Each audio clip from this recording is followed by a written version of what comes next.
everybody, and welcome to the House of Mario, the South Australian Nintendo podcast that is backed by a 120 Power Star rating.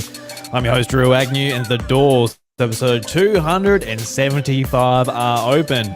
This week on the show, it's Summer Games Fest, and we're going to talk about a lot of games, but not Nintendo yet. Hopefully they show up next week. Hopefully. Fingers crossed. I'm sure they will. God, if they don't show up, what are they going to sell us? Luigi's Mansion for the rest of the year? I don't think so. I think they got a bit up their sleeve. But the talk all about that is Josh, or JT if you like. Josh, how you going, mate? It's good to sit here and chat with you after a few technical difficulties. Yeah, no, it's great to be here. It wouldn't be my show or your show without some technical difficulties. Don't worry about that. But Absolutely not. I'm doing very well. I'm getting excited for, obviously, Nintendo's Direct sometime this month. But also had a bit of fun just seeing what else is out there. What else the big other two, Sony and Nintendo and Xbox have done. We've seen, oops, said the wrong one. We've seen Sony's the other week, and I watched Xbox's showcase today. I'm pretty keen to talk about it actually, and then maybe we can relay with some other directs or presentations we've seen for some Switch goodness between all of it. Yeah, absolutely. And I don't know, this is like one of the first years since E3 disappeared that sort of a little bit of the magic's there. I don't know, like E3 was such an exciting thing. I remember being excited about it like 2 weeks before, you got all of the big three all together doing the big announcements alongside a few of the big publishers as well. And it's sort of having the physical space where like IGN and GameSpot and Giant Bomb and a bunch of these outlets sort of, went down and reported on games too. And they've got like 1,000 articles and 1,000 videos across all of their platforms. It was really exciting. And I don't know, obviously COVID, that disappeared. And even on the lead up to COVID too, E3 it wasn't what it once was. It was dying anyway, but COVID really sort of put the knife into the back. But I feel like this year it's sort of returning, which is good. In some ways, it's different. Yeah. It's not what it was, and that also comes down to the fact that I'm very close to 30. I'm a few days off 30. You are 30. We're not the spring chickens we once were. We don't have those big eyes for those new exciting games. We've been around the block a few times. God. So maybe that's got something to do with it as well. Maybe, I don't know. I'm with you on the magic, because I think there was something pretty special about E3 growing up and knowing that it was a whole week dedicated to games and all these things, and you didn't know what's going to appear, and all the separate presentations at E3 were all part of the one big event, whereas these ones kind of aren't really, but they're all happening at the same time. It's kind of like, I don't know, it's an unofficial E3, like we're all hanging out in the same lobby, but it's not officially what it used to be. And I think there's a bit more, I don't know, maybe this year might not be as exciting in terms of what, the lead up to it was. I think even Jeff Keighley's like, temper expectations. This isn't going to be as big as what previous years are. But I think what we've seen so far, there's, definitely don't downplay that. And especially with the Xbox stuff, I think there's some pretty cool things there to talk about. And it's not over. The big end, they'll have theirs in a couple of weeks as well. So it might be a pretty big month by the end of it. Yeah. And we still haven't seen like Ubisoft's either. I think it's happening in a few hours from the time of recording. So we would have seen more on Star Wars Outlaws and Assassin's Creed Shadows as well, which actually looks great. Like I'm Ubisoft. actually...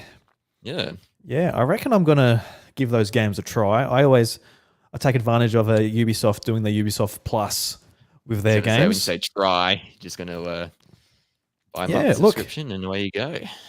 If they're happy with me signing up for a month here and there for $23, I'm all about it. All about it. I don't want to pay $100. Don't know. If I can be a tight ass here and there, you'll let me. When they come on sale 3 months later, I don't blame you, Drew. I really don't blame you. Yeah, I got no idea how it's profitable for them, because I remember how there was that hubbubaloo about what one of the Ubisoft reps said about I think was it game preservation or something, but I think he mentioned in that interview that they're happy with people signing up for a month playing games and dipping out. So I don't know how that makes you money, but man, all right, especially must be numbers. Yeah, I guess so. especially with I don't know with a how. Ubisoft game, with a Ubisoft game being like expensive, like for the first day, then it goes down in price straight away. Yeah, And correct. if somebody signs up for a subscription at that point, yeah, I don't know. It'd be I very don't know. interested to I am. see just behind the scenes. Yeah, I'm the same thing, Drew. Now with Game Pass, after seeing that presentation, because it was the same slide after every game. Play this day one on Game Pass. Play this day one on Game Pass in between the world premieres and all that. Some very good games and some pretty high caliber ones. Mm. And you know what? Call of Duty is going to be, or Black Ops 6. I can't believe there's 6 of them, to be honest. I've forgotten the last 2, if I'm honest. 'Cause I used to love those games. Yeah. Free on or no, day one Game Pass. Like so much. I need to like how does the math work with all this stuff? I know this might be a different conversation, but so many like high caliber games coming day one for free. I say free with my quotation fingers, but I don't know, just without everyone buying these games for $60 or $70 now US, like they like would be normally outside of the subscription service. How does the math stack up for me? I don't know. I need to see some numbers, Drew. Just I'm not sure. Well, I'll tell you right now, the math it just doesn't work. It doesn't work. Yeah, it just doesn't. That's what I'm thinking. Yep. Which like what do they buy Activision for? Yeah, or like Billions of dollars. Was it? Yeah, $68 $68, billion. 69 billion. Yeah, yeah, yeah, something like that. Yeah, there's a decimal there somewhere, but the decimal's so big that it's hard to round up or down. You really got to be precise. Big difference if you, whatever way you choose to do. Yep, it just doesn't work though. I don't know, but yeah, that's right. Great for games. Great for games. Yeah, I mean, as long as they're happy doing it. I mean, the reason Xbox decided to do Game Pass is they were losing so badly they needed to just disrupt the industry. Yep. The biggest way they can, and how can they do it? They can do it by doing a subscription service, and they're the company that can do it because they have so much cash backing them up. And it's interesting how that integration with Microsoft as well. Just if anyone's going to do it, it was them. It's interesting how plans sort of changed when you take on Activision, which is like the biggest third party video game publisher. And then what does that mean for Game Pass? They're still going with it. We'll talk about this later, I guess, just in we're going to be talking about the video game industry at large, not just our little Nintendo silo here. But it is interesting. It's great for us. But just like the economics of how it all works, like I honestly think that they want to use Call of Duty to grow Game Pass, but at the same time, they don't want everybody saying, oh, look, Call of Duty's on Game Pass, let's sign up to it. That'd be detrimental to their business. Like nobody buying it and everybody signing up for a couple of months and dipping out and just playing the campaign and a couple of matches of zombies and dipping out. That's not exactly what they need either. They need like both. They need the players on PlayStation, they need the players on Switch 2, PC, and then sort of grow just over time their player base on Xbox. It'd be interesting to see like what they're really thinking in boardrooms, but I guess we'll get is to it coming to PlayStation? These are coming to PlayStation for now, aren't they? Oh, of course, yeah. They're not going to make Call of Duty exclusive, no way. In fact, they're doing the opposite. They're doing like no more timed DLC, timed betas, because PlayStation had that deal for the last 10 years since the start of the PlayStation 4. So now it's all even ground, even for us on Nintendo eventually, which would be very interesting to see going forward. Call of Duty back on Nintendo, which would be. I was going to say, we're going to get a whole bunch of them eventually. Yeah, probably. Yeah. Successor. Yeah. Yeah, no, exciting times. We can dip between Splatoon, Mario Kart, and a bit of COD. Look at that. Bit of COD. Bit of COD. How good. What do you want to play tonight, boys? Oh, I wouldn't mind, buddy. Shouldn't. Oh, that sounds fun, boys. You want to play some zombies? Man, that was my childhood, man. Bloody zombies. That was, loved that game. Loved having friends over and Black Ops 2. Yeah, those were the days. Long into the deep hours of the night. Zombies was always one of those things where like I played a lot of World at War. Love that. It's just so basic, it's a pretty small area. You unlock more as time goes on. And, stopped playing for like a a fair while, especially zombies. I just played like campaigns for a little while whenever I did pick up a Call of Duty, and then like maybe I think it was Black Ops Cold War, which is the last Call of Duty I got. I checked out zombies. I'm like, what the fuck? It's so big. Like, there's a whole map and Yeah. everything. Like, it's a whole thing. It's got its own story. It's got a continuous story It- throughout the games as well. It's like, what the hell? Yeah. I feel like an old man. Like, oh no, this is who complicated for me. Back in my day, I just used to start off with a pistol and you built your built your barricade. Correct. Yeah, that's right. Yeah. Yeah, there's so much lore and things to understand, and it's you can't just shoot things straight away and expect to be good at it. You got to take that time to get better, and then it does come to you, but it just takes a little bit longer. Then the payoff should be there. I don't know. I haven't played the last couple, so I don't know. Yeah, I've got Cold War installed on my Xbox. It was Yeah. before this recent showcase, but my Game Pass ran out, so I'm like, well, let's use. I'm not going to do it 2 months in a row, especially with not much coming out in June. So, sort of clean up some games on Xbox that aren't in the Game Pass subscription. I had Call of Duty there. I'm like, I might as well finish that. So, especially after playing some deeper story games I've been playing, it's a little bit need a bit of a rest. Just need some shooty. Yeah, I get you. It's God, bloody like Cold War. That's like 200 gigabytes, isn't it? Of Yeah, on your console. That's just for one game. 230 megabytes. Oh, gigabytes. Sorry, yeah. Yeah, Which crazy. was which is nuts. I had to delete a bit. I'm like, okay. Had to get it to install. Had to delete Hellblade, Doom Eternal. Like, had to delete like multiple big games to get just this one to fit on it. So Yeah, and Crazy that's stuff. always big boys. the juggle you got to do. Yeah, Yeah. So that's going to be the thing when it comes to Switch 2.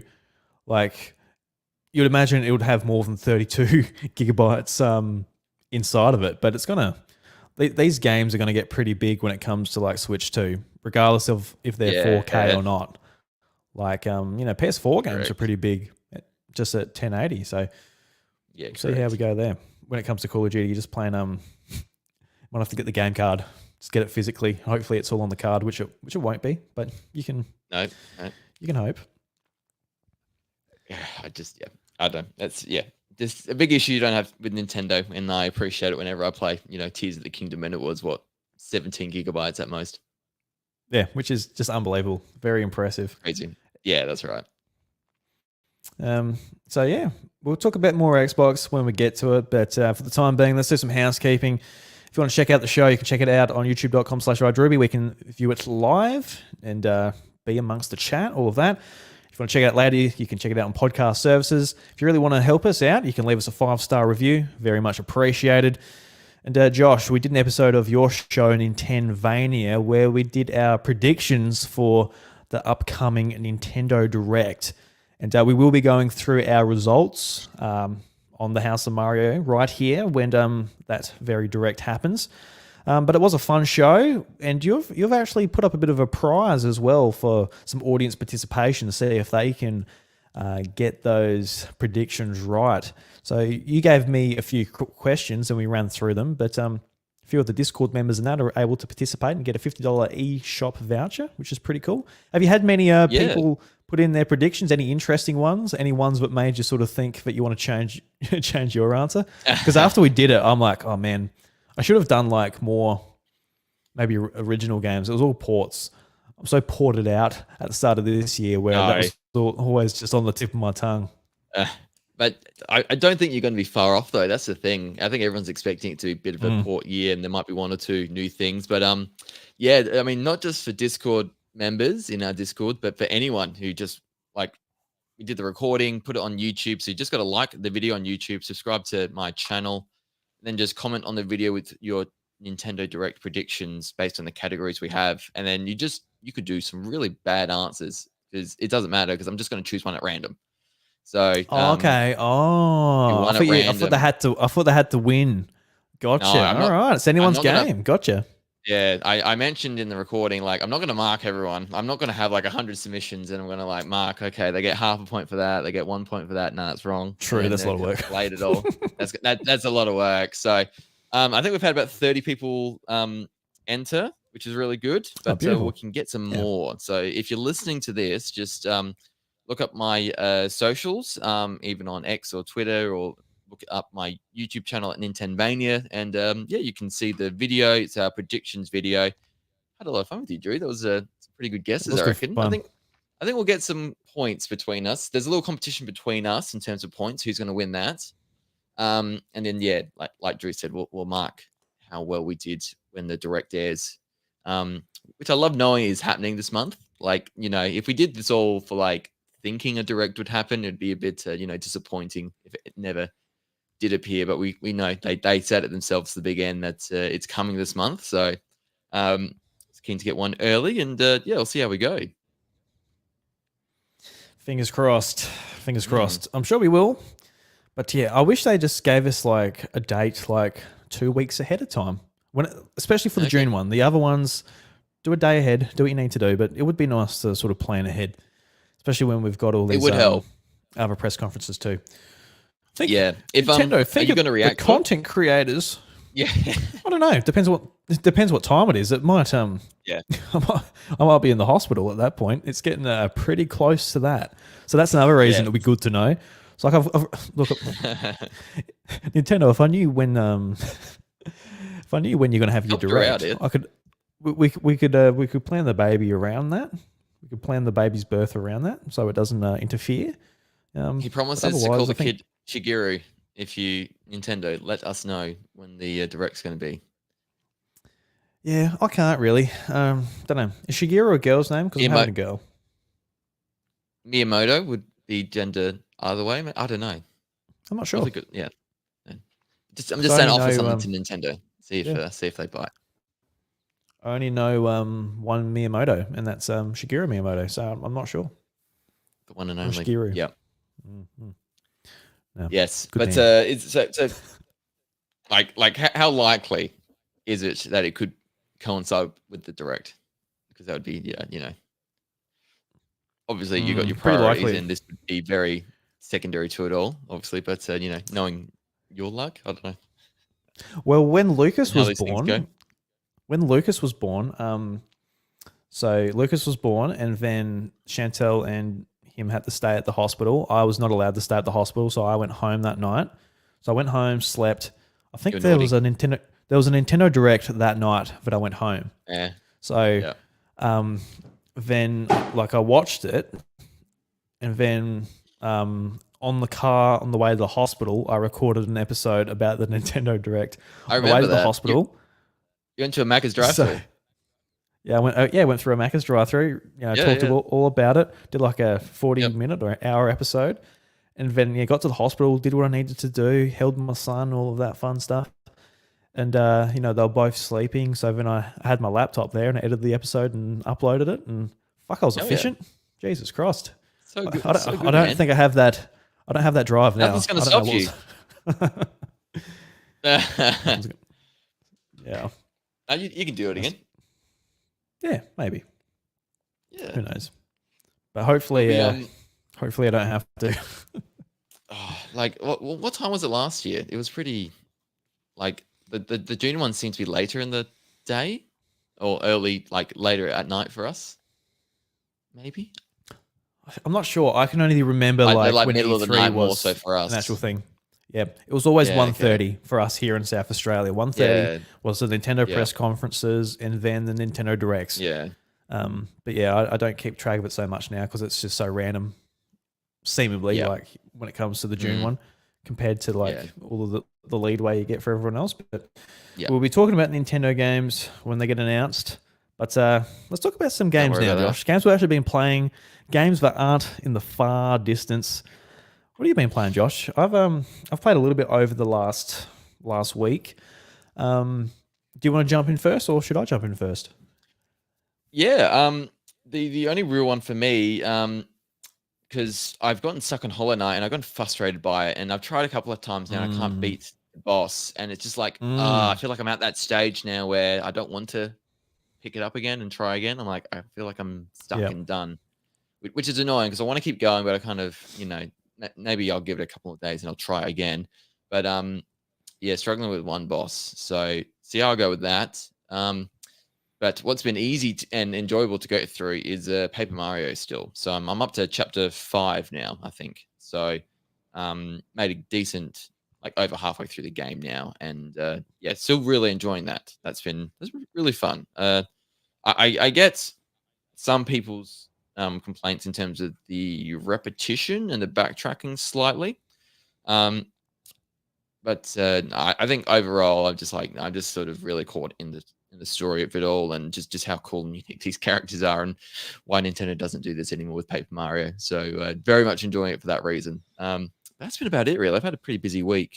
I played a couple hours today, and that was like the only gaming I've done this long weekend, which is yeah, it wasn't just the way it goes, I suppose. But yeah, how about you? Yeah. What have you been playing?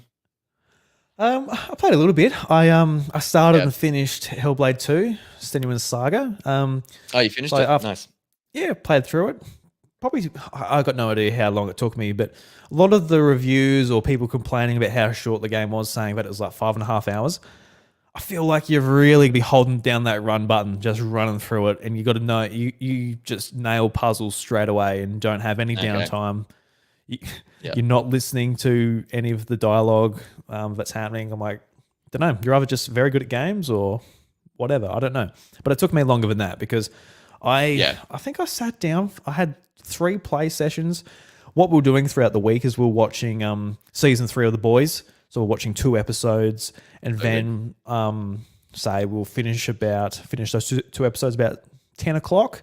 And then 10 to 12 was gaming time throughout the week. So yeah, had a couple of sit downs for Hellblade 2, and such a divisive game online. So I was very interested to see what my thoughts would be of the game. And after playing the first one, I quite liked the first one, but I wasn't like super attached to the characters and everything that was going on.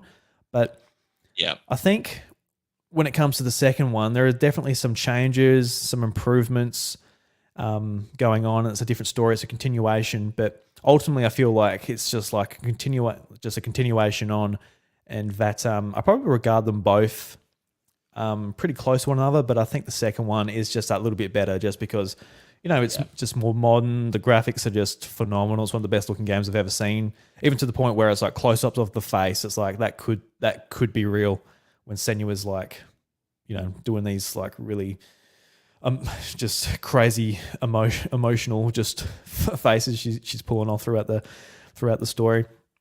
But I think I appreciate these games more of like just as a basis of for other people to make content on, if that makes sense. Like I played through them, I'm like, that's really interesting, but then I sort of get more I get more out of it by like looking into what psychosis is. So like I mentioned last week, Senua, she's someone who suffers from psychosis. So she hears voices in her head. She sees things that aren't necessarily there. She perceives the world in a way that others don't, who don't, have psychosis. So it's a really interesting look into like this mental health condition that, a lot of people can't relate to or potentially have never heard of. Yeah, and it's a really interesting sort of interactive experience to be see the world through somebody else's eyes, and that's what video games are so good at, which is really great. But when I'm playing through the game, I'm not really drawn. Like I don't really have the emotional connection to Senua necessarily. I'm not like I really care about her mission type of thing, because while the whole sort of portrayal of psychosis is interesting, it also sort of makes the whole story and everything a little bit muddy. Like what is real? It's interesting that like that could or could not be real, but I don't know. So it does makes it result in everything feeling like nothing's really worth it, or you just don't know? And a little bit, and that's just me. But the second game, there were some real highs, some like moments that made me go, holy shit, like whether it's like sad or sorrow or just mind blown. And then there were other parts along the way where I was just really bored, especially for me, the puzzles in particular. There was a section that just hung around way too long without any sort of dialogue or exposition or any aspect of the story moving forward. And in a game that is, say, 6 or 8 hours long, you want that pacing to be pretty good. That's sort of the benefit of having a smaller game, that it should be more compact, more better paced. So that was something that I sort of felt going through it. But reaching the end, I thought the ending was just fantastic, and it was just really a really eye-opening experience. It was a very just interesting game. I'd recommend it to anybody, especially on Game Pass. Big fan of Game Pass for titles like this. It is a perfect game for Game Pass because it's not too long, and it is like I don't know how much it is here. It's $50 in America, so it might be like $70 here, for example. So it's like it's a good saving of money if you are interested in it. But it certainly is just like something that is more interesting to like listen to podcasts, people discuss it, why it worked for them, why it didn't work for them. The whole sort of just topic of psychosis and mental health that it touches upon, like just a really Nordic sort of different theme. It isn't like modern day New York, for example, where it's like, oh, this person's depressed because his wife left him type of thing. Like it is like in a completely different setting, but ultimately we are all human. So we go through similar things depending, even though it's in a different a different world. Yeah. So you learned a bit then, and then I suppose, if you're listening to someone on a podcast and they knew someone or had the mental illness, that would, bring an extra dimension, I suppose, wouldn't it, to the gameplay and get their thoughts and feelings on it. So, I can understand, enjoying it through them might be another way to sort of get more out of it as well. Yeah, it's just a great sort of talking piece. I feel like, and that's what games are great at, like just being able to view the world through somebody else's eyes, see a narrative through somebody else. There's so many great examples of that in different mediums, but video games, I think it's especially important for games to tell stories like this, and especially at this type of caliber as well, because there's a lot of indie developers who have great ideas, great stories, but they don't have just 5 to 7 years, a mocap studio, a big budget, a publisher like Xbox behind them to allow them to take the time to do it. So it's a special game, and I think regardless of if it touches you, if it makes you feel emotional, or if you have fun with it, I think it's important that games like this exist, just full stop. Especially in the AAA space. I think a game that is designed to be like a piece of art, something that you play through, you think about, and whether it resonates with you or not, it's really important to have those, because I'd prefer these to just like a boardroom of people being like, all right, we need a game that makes money, so we'll do free to play to get it to the mass market. It's going to be a battle royale because it seems like Fortnite and a bunch of these others are doing it really well. And look at the microtransactions. People love skins and all this stuff. Like, so many sort of publishers are just going towards doing that, which is fair enough. It makes money. It's going to make a lot more money than this game will, but it's certainly important. So I hope people support this game and games like it. But I ended up giving it like 4 out of 5 stars as far as like my little ranking thing that I've got going on the GG app. So enjoyed it. Yeah, nice. That's awesome. And then like you said, like that's the best bit of Game Pass, isn't it? Just try out these games that you had no idea about, and or didn't need to commit as much financial money to it, and sometimes you get pleasantly surprised by it all, don't you? Yeah, and that's right. And it is hard. Like if we're looking at Summer Games Fest, for example, there's so many games coming out. Do you really have? Unfortunately, this is just the case, I guess. How many people have $70 to put aside just for like a 6-hour game, no matter how good it is? And it's not even saying that time is equal to money, or that sort of has to work in tandem. But you could play Fortnite for free for hundreds of hours, and I think a lot of people sort of think that way, and it's only sort of people who are just real video game enthusiasts who probably even give this a look in if it wasn't on Game Pass. So, Yeah. yeah, Yeah. good game though. Give it a go. I enjoyed it. It's I'm probably in the middle as far as like people who say it's a disappointment and people who say it's a masterpiece. It's definitely in the middle there for somewhere for me. But another game that I played. This is oh, sorry, you go, Josh. If you had bought it for 70, what would you have felt like if you had? Would it be worth your time? A great question. Yes, I think so because I think I would still feel the same about it. Yeah, I think I still would feel the same about it. Okay. I'll just be $50 poorer, and I wouldn't have played Little Kitty, Big City, Hellblade. Yeah, something else would have missed out. Yeah, and a bunch of all those other games that I played on Game Pass for the same price as just jumping into this. I really don't want to sound like a Game Pass ad, but I don't know. It just allows me the freedom to like try genres and other stuff that I wouldn't normally try. Not saying that Hellblade is one of them because I am a third person story based gamer, but certainly lots of other stuff I've tried. But another game I played on Game Pass, it's been on my backlog forever. An Australian game that came out in 2022, Unpacking, which is a game where you go throughout this woman's life and you're unpack. I actually talked about it last week. So yeah, I wrapped it up, and the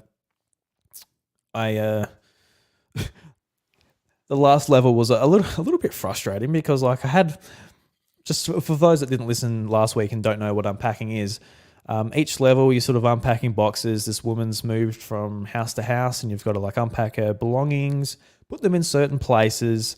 And once you've unpacked all the boxes, it's like, oh, look, you've put this item in the wrong spot. So obviously if you unpack a pair of underwear, it's got to go in a drawer. You know, you just got to use like some logic as far as where stuff goes. But on the last level, I had a bin, which I didn't know where to put it. It wouldn't go on the ground. It wouldn't go under the table. It wouldn't go on top of the table. I was trying everywhere, and yeah, okay. I ended up like looking up a walkthrough or something. Like, where does it go? Like, and it turns out that I had to like just move it like a little bit to the right, and then it was like, okay, good. Oh, so that was a little bit frustrating. Well, like, come on, man. Annoying. I can put the bin. Yeah. I can put the bin wherever I want. It doesn't matter. Yeah, for sure. Yeah, but I ended up going through and getting the 1,000 gamer score, and it was pretty easy. Yeah, nice. You know, you just have to like do some certain, just tinker with a few things. There's like achievement for like, there's like a Rubik's Cube, and there's one for like solving the Rubik's Cube. There's one for turning on game console. It's just like with interacting with certain things within each level. So nothing too hard. But then I noticed that it was also included on PlayStation Plus Extra. I'm like, oh, this could be a easy platinum trophy as well. So I booted it up on the PlayStation, and there's an accessibility feature where you can turn off the puzzle aspect, so you can just put items wherever. Yeah. So I use that, I just emptied the box and just moved on. There you go. Compared to like the first playthrough, I was like spending like, I don't know, like an hour on each level, just like making it look pretty, like, you know, making it so I can take a screenshot and just have it look nice. But yeah, the PlayStation run through was just stuff everywhere. It was a mess. So it was funny. Got my platinum trophy though. 1,000 gamer score and platinum trophy. Hell yeah. I enjoyed it. Unpacking is a fun game, and also gave me some Chivos and trophies. Good stuff. Yeah, stuff that Nintendo doesn't do with their consoles, which sucks. Yeah, that's right. So like, I don't know.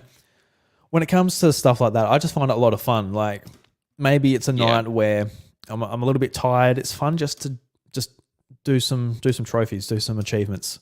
Yeah, it's like, oh, just interact with this. Yep. Yeah, correct. Tick off the boxes. So I really do wish Nintendo would do that, but we're at the point where it seems it means like nothing in the grand scheme of things in terms of what they really mean and what you can do with it. But you know, the closest we have is collecting platinum points and gold points of Nintendo's NSO icon, which I have like 2,000 of now, like 2,100 platinum coins or something.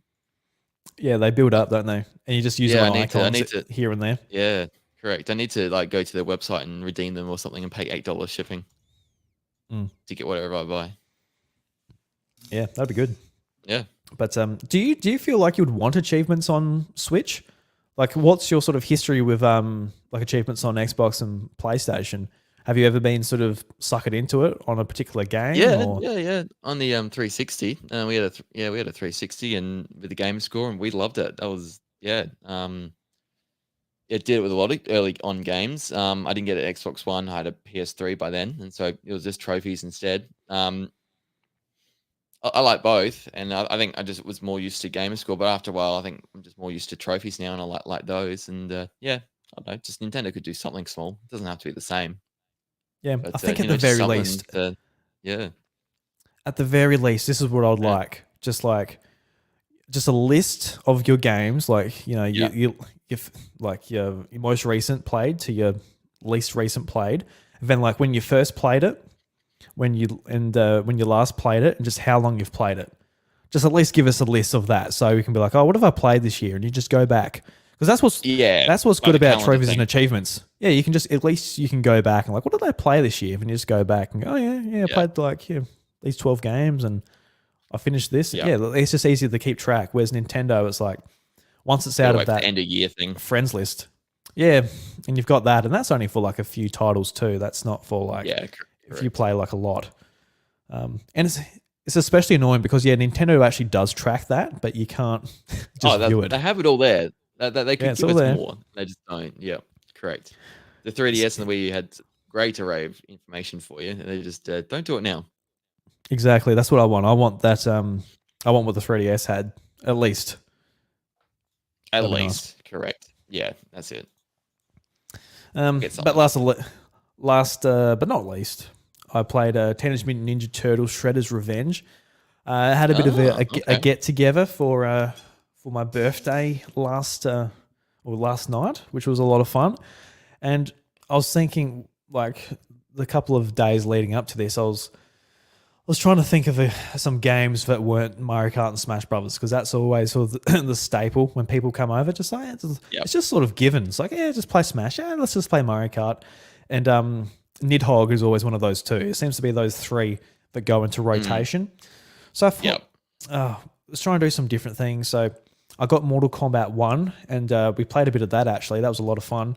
Um, I literally never played it in my life, so I was just button mashing and no idea what I was doing, but we had fun. But we played through the whole Teenage Mutant Ninja Turtles, and it was awesome. It came out a couple of years ago, and I tried playing it by myself, and it was too hard for me by myself. Like I tried playing beat 'em ups by myself, and I just get my head caved in, even playing on easy. But yeah, playing with a couple of other boys, Bryce and Dan, it was a lot of fun. We had so much fun. Mm, A couple of hours run through the whole thing. Music's fantastic as well, and I've added the soundtrack to my Apple Music, and I was playing it today, dude. It's yeah, so nice. good, so good. I've heard some good things. Yeah, I've played Streets of Rage 4, and it's the same people that made that, isn't it? I believe. So that kind of Oh, I'm beat not 'em up. sure, not I sure. think so. So, yeah, they're really good fun. Yeah, it's and especially with people together, bringing them all together, and it's such a simple premise. Just you don't really need to know the controls. Just mash some buttons, move around, beat up them baddies, and get as far as you think you can, or as far as possible. And yeah, that's awesome. I've done many of those with friends over. I've gone to people's places and played games like that, and it's always a good time. Yeah, and it made me sort of think too. Like I've been meaning to ask you and a couple of the other guys. Like it'd be good to like do some of these online. And if you've played Streets of Rage 4, I don't know. That's on PlayStation Mm. Plus this month. Do you want to play that together? Should we play Streets of Rage? Oh Should we yeah, do that? oh yeah, I'll play that. Yeah. Yeah, that'll be fun. Because I think I think it launched into Game Pass whenever it came out. I tried it then, and it kicked my head in just by myself. I don't know Yep. if they scale Yep. that well just to one player or not, or I'm just super bad. Probably Okay. all of the above. I dare say my skill came into it as well, but yeah, no, I couldn't play either of them. I'm like, no, this is getting my head kicked in, especially a couple levels in. But yeah, Shredder's Revenge, great fun. Couple of guys. Now it's time to. I unlocked a That's lot so of good. trophies too. Nice. We played it on PlayStation. I unlocked a lot of trophies. Got 40% of the trophies just doing a chill run through, which is pretty cool. I That's pretty appreciate good. that. Yeah, nice. I Yeah. appreciate getting those trophies just Yeah. off the bat. But the rest are pretty hard. Yeah, nice. Got to play through on hard and Yeah, you do get to levels without getting dedicate hit yourself and all for this sure stuff. to get those. Mm. Yeah, that's it. Yep. So yeah, that's not going to happen. But yeah, that's what I played last week, which is that's what I finished last week. So we're going pretty well. As far as like my video game sort of challenge to beat 50 games this year, we're approaching the halfway point at the end of June, and I've done 26 games. So Nice. Done depending well. on how the rest of June goes, we'll be ahead. Yeah. So fingers crossed for that. I think, what am I playing this week? I think I want to finish the Call of Duty Cold War campaign because I fell off that back in 2020 when it came out for Xbox and PS5 at launch. Also, I want to do Yoko's Island Express too, which is like a pinball Metroidvania game where you play as like a little dung beetle with his little poop ball. Oh, I have heard of this. Yes. Yeah, I've had that forever, and I feel like, all right, this is Call of Duty and Yoko's Island Express. Yeah. That's what I feel like playing. That's up for debate. That's up for change over the week. But there might be some shadow drops this week that might change it. Yeah, there might be some shadow drops. Who knows? Might be a bit of a Metroid Prime 2 shadow drop just randomly. Who knows? Oh, now you're talking. I hope so. Did I predict? I can't remember if I did the Metroid remasters or not. Can't remember. You did. I definitely did. I have your list. I can get it up. You might have thought it was there, but not part of your guess. No, you didn't guess it. No, I didn't guess it. Yeah. Yeah. I think it just didn't fit into like the first or the last one, and I thought of some different ones for the other Nintendo games. Yeah. I like the other ones though. I do too. I'm very confident, Josh. So confident in my predictions. I mean, there'll be one of them, surely. Surely. Yeah, we'll see. But yeah, been a great week in gaming, and been a great sort of a week for gaming announcements and news and stuff too. It was Summer Game Fest.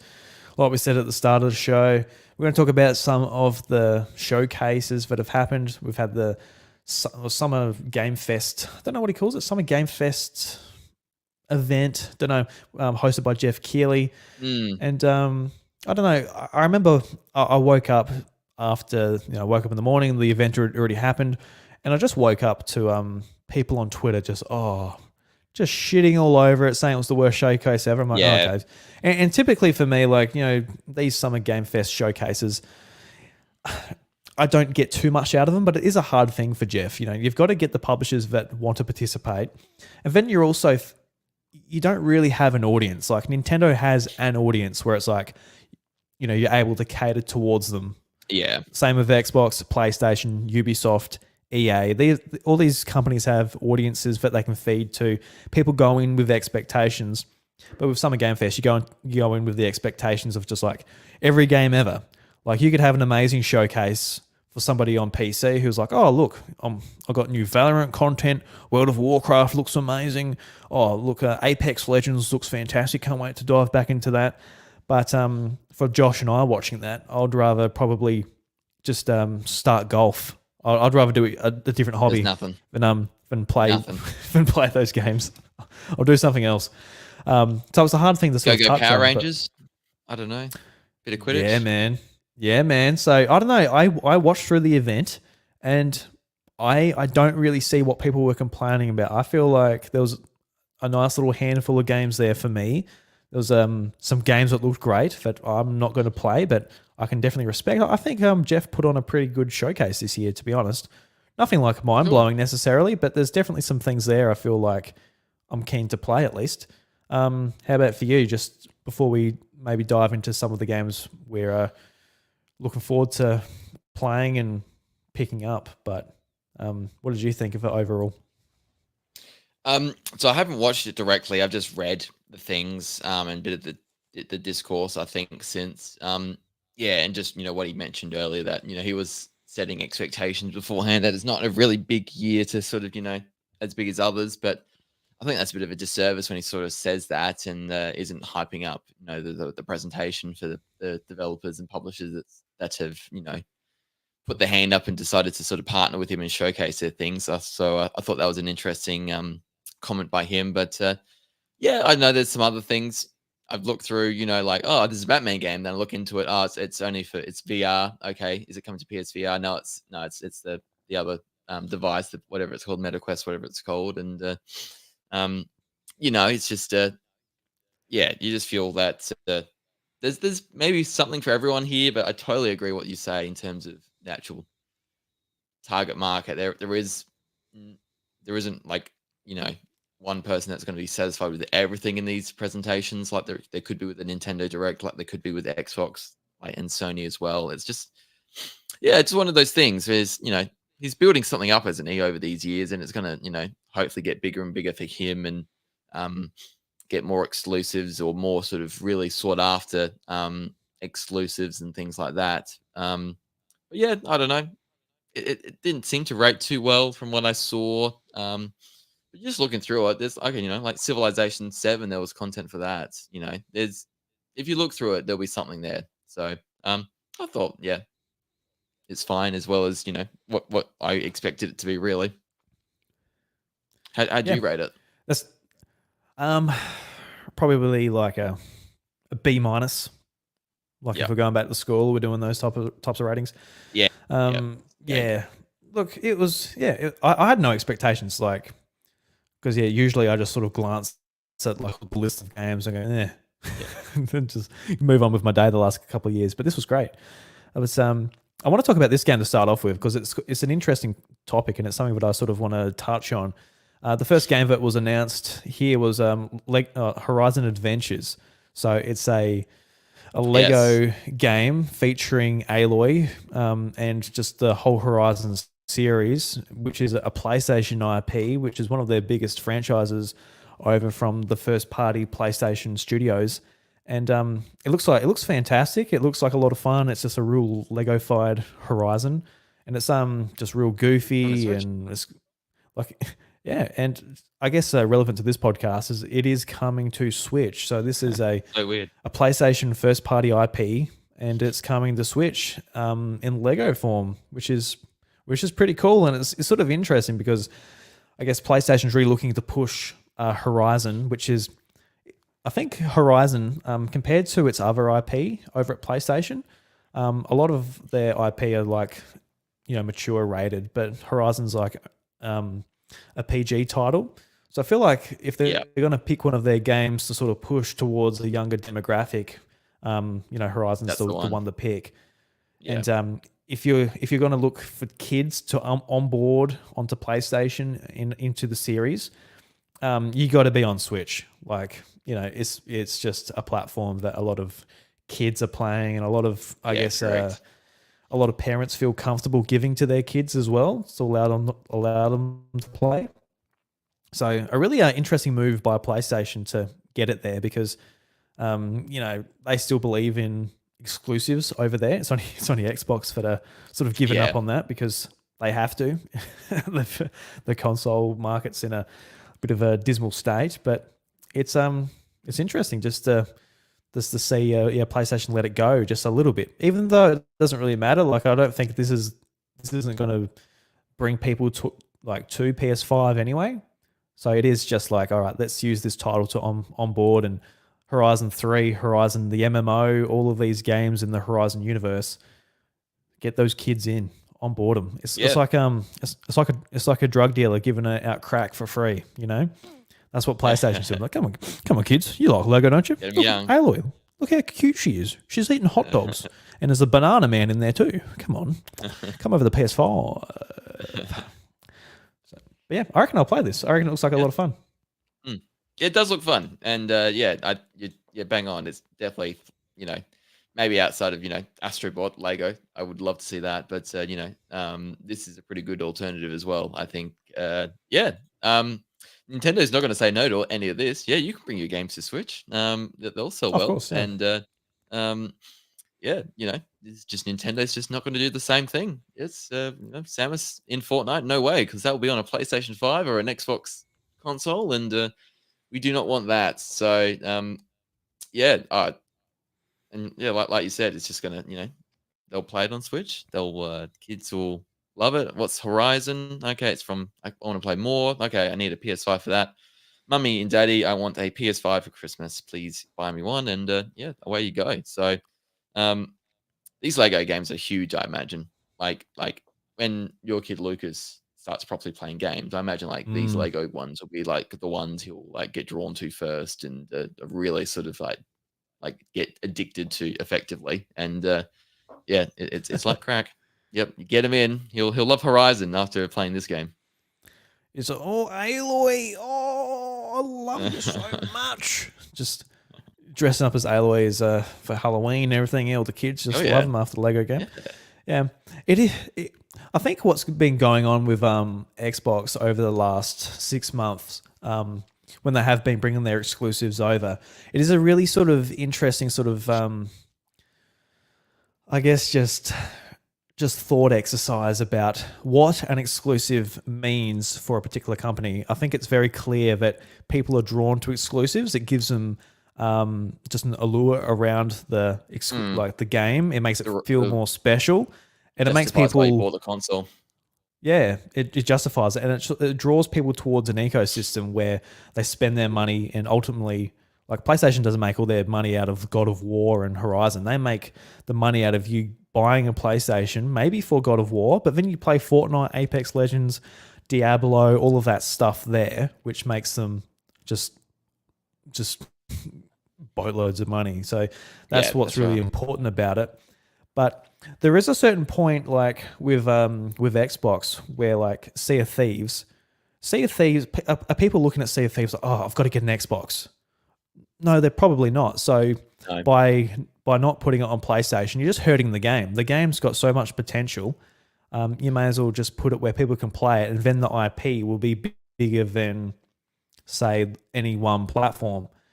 And I think one Nintendo franchise I really feel strongly about this with is Pokemon. I feel like Pokemon is just it doesn't reach its full potential on Nintendo. I'm not saying that Nintendo's holding it back, but it should be a game that like there's like very little barrier of entry to get into, and it could be played on all screens and all that. And they get around it by doing it on mobile, but not Yeah. being on PC. I feel like it could be like twice as big, which is crazy.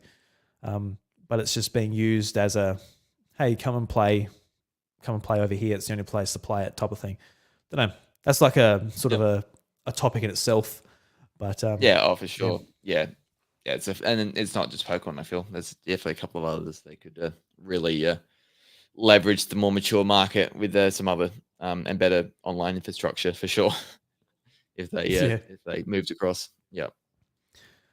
So we can take this in order if you like, Josh. If you do you have a Mm. game from Summer Game Fest that you would like to point out? So I am interested to like I saw the Outlaws trailer in it, Star Wars Outlaws, and the more and more I look at this game, the more excited I am for it. I'm just really sort of like it's kind of like suddenly appeared on my radar, if that makes sense, and sort of I just yeah, well, this is Ubisoft's first Star Wars proper Yeah. Yep. game. Yep. So obviously EA had it for a while there, and now it's they've branched out a bit more. Ubisoft pretty well makes some good games, and so I'm pretty like excited for this. Well, this is only 27th of August, so like yeah, and the first ever open world Star Wars game, so that it could be a really fun, immersive kind of Star Wars universe to sort of travel across, and um, yeah, I'm pretty excited for it actually. I might actually get it day one if it rates really well. It'd be one of those ones I'm like, okay, I'm just gonna I'm hearing really great things. I'm just gonna jump on it. Um, and buy it physically. I don't know, or do the Ubisoft thing like you did, something like that. Yeah, no, I'm looking forward to it as well, especially with like the barrier of Yeah. entry being so low with Ubisoft Yeah. Plus. It depends on how many games I've got in the in the rotation when it comes out. If I had to buy it, not quite sure. I probably might, but it's also a Ubisoft game, so it's like, could get it on a sale. Yeah, be one of those things. But yeah, Yeah, it looks correct. great. I will do Ubisoft Plus. Yeah, that's what I'll do. So, but Do it. yeah, no, it looks I really good. Yeah. I don't think you You go. can on PlayStation though. I think it's only Xbox and PC. Just keep that in mind. Ubisoft Plus. So like, I know it's sort of complicated, but you can get Ubisoft Plus Classic on PS5, which is like a bunch of say older games, and that's sort of tied into PlayStation Plus Extra. But as far as like Ubisoft Plus, where it is like day one titles included, Yeah. that's a subscription that only Xbox allows for whatever reason. Well, that's bullshit. Yeah, it is. Honestly, That's it took annoying. because EA had a similar thing, EA Play, and that's tied into Game Pass now. But before it was tied into Game Pass, you could get you could only have access to it on PC and Xbox. But later on, PlayStation did allow it, so now you can subscribe to EA Play on PlayStation and play it that way. But yeah, I don't know why. Yeah, I assume they didn't like the idea of. Just pay more, do they? Xbox for the exclusiveness of it all? Is that? I wouldn't think so. I think it's just PlayStation would prefer people just to be like, all right, put your games up on the PlayStation Network and buy it. We get our 30% instead of like a subscription service where I don't know, it might be a little bit messier to try and get their cut from a subscription service that is from a third party. Yeah, I get what you mean. But now that they've done the EA Play one, I don't know why they haven't also allowed these other ones to be on the console either. Not sure. Yep. But, $89 if I get it physically. Okay. That's not too bad. Not too bad. Yes. The next game I was really excited by is Neva, which is if you've played Gris, it's by the same team that did that. Very, very similar art style, very beautiful, just absolutely stunning. A trailer where I think it was in Summer Game Fest last year. And it was really sad because I think the dog died or something. But in this one, it shows like you have a little pup and it's sort of growing up as you're progressing through the game. Okay. And unlike Gris, which was like a sort of like a puzzle or emotional tale, which is like a 2D game where you're sort of doing puzzles and trying to get through the world that way. It looks like there's actually combat in this game, which is interesting. So you've got that art style, but you've also got combat and you've got your backup of your little dog friend with deer antlers. I don't know, it looks great. It's coming out this year, so keen to give that a go. Cool. Is it? Yeah, nice. Cool. I believe so. Excellent. Yep, Devolver Digital publishing that one. Very nice. All right, Josh, what's another one you're excited for? Yes. The Quidditch one interested me. It caught my eye just looking around. Is this only because I'm like, oh, they should always have made a Quidditch game. And I'm like, okay, they actually have done it now. So on Switch as well. Interesting. There's going to be like a whole bunch of platforms, and yeah, this is later this year in September, I think. So is it just 3rd. Online versus? Yeah. Okay. Yeah. So it's just online. I don't think there's a story mode or campaign or anything like that, is there? I'm not sure. I didn't look into this game at all. Yeah, my eyes glazed over in this one. So all I know, but it is on PlayStation Plus at launch. So yeah, if you want to give it a go, you can give it a go. That's the way to do it. Yeah. That was really about it for me. I haven't properly looked into the Summer Games Fest one. I've done the Xbox one and the Devolver one, and that's the main stuff I've done. Yep. Well, fair enough. I'll just quickly run through the rest of ones I want to maybe have a go at. There's Dragon Ball Sparking Zero. I've been looking at getting into the Budokai games. I've got them on my Wii. I want to play them. And Sparking Zero is basically like a return to that sort of fighting style, which is pretty fun. Yeah. So if it gets good reviews, I reckon I'll jump in on this one. I don't really know anything about Dragon Ball Z, but I'm willing to learn. I'd like to get into Dragon Ball. You don't even know it. Okay. Nah, not really, man. I was never into it. I always liked Dragon Ball. I never had access to it on TV. One of my friends when I was younger had All Star, and I went over to his place one day, and they had a Dragon Ball Z marathon on Cartoon Network or wherever it was airing, and I think it was the Boo Saga, and I remember like really liking it. I'm like, this is awesome, but outside of that, I never watched it. And it was a few years ago where there was a Dragon Ball movie in the cinemas. I went with Bryce, and I'm like, this is really good. I really enjoyed it, whatever the last Dragon Ball movie was. So, I don't know. I know nothing about it, but I kind of want to get into it. It looks cool. Yeah, I just could never get into it because it was always on like with Cheese TV in the morning, and then I felt like it was just them just sort of like nothing was happening for like 10 seconds. They just zoom in on his face, like nothing. It just for some reason it just frustrated me that nothing happened, and it took like for a 20-minute episode there was just 5 minutes of dialogue that progressed the story, and apparently there's a lot you can cut out, and it is dragged out. So I don't know. It never gelled with me. My brothers loved it though, and it just for me it was just like no, it's too slow. But a lot of people love it. It was just me. I just didn't. Yeah. Gel Well, with me. there probably is a lot to that. I think you're pretty right. That's why it might be good to play the games. So I might cut some of that stuff out. Yeah. That's yeah. I think a section that I really like too is like Blumhouse. They're a sort of a horror. I know nothing about horror. Like this is another thing I sort of kind of want to get into, maybe a little bit. I think Blumhouse, they make a bunch of sort of more indie horror films, and they're getting into games. And they showed up at Summer Game Fest with like a bunch of indie horror games, which they look interesting. And I'm all about sort of a shorter horror experience. If these games are like 5 hours long, I'll be all about them. The thing I hate about horror games is just they outstay their welcome really quick for me. Even Dead Space, like it's a short game, 12 hours, a couple of, it's like a weekend game, but 12 hours of just like, oh, I've got to fix this, and I'm being screamed at, and my guts are getting ripped open. It's like, fuck me, it's miserable. But too much. An experience that scares me for 5 hours, I get my fill. I'm all about that. So if these games can fill that for me, that'll be fantastic. But cool.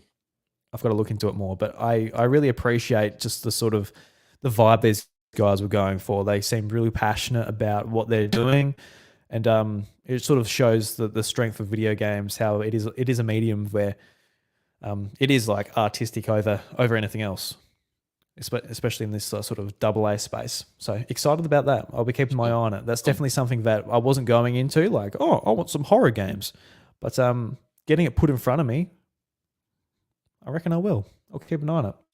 So what's it called? So it's the publisher's Blumhouse Games, and that they had like a sort of a slate of horror games coming out. So I don't know anything about them individually, but yeah, I'll keep an eye on them. Yeah, cool. Straight afterwards was Mighty Morphin Power Rangers Rita's Rewind, and sort of just while playing the Teenage Mutant Ninja Turtles Shredder's Revenge, it's like a very similar presence where it is like the idea of a beat 'em up in that 90s aesthetic, just calling back to people's nostalgia for Power Rangers back in the day, an arcade game. But it looks like they're pulling out different genres as well. There's like a racing section and a shoot 'em up section, and like a bunch of other genres sort of put into it as well. It does look retro. Yeah.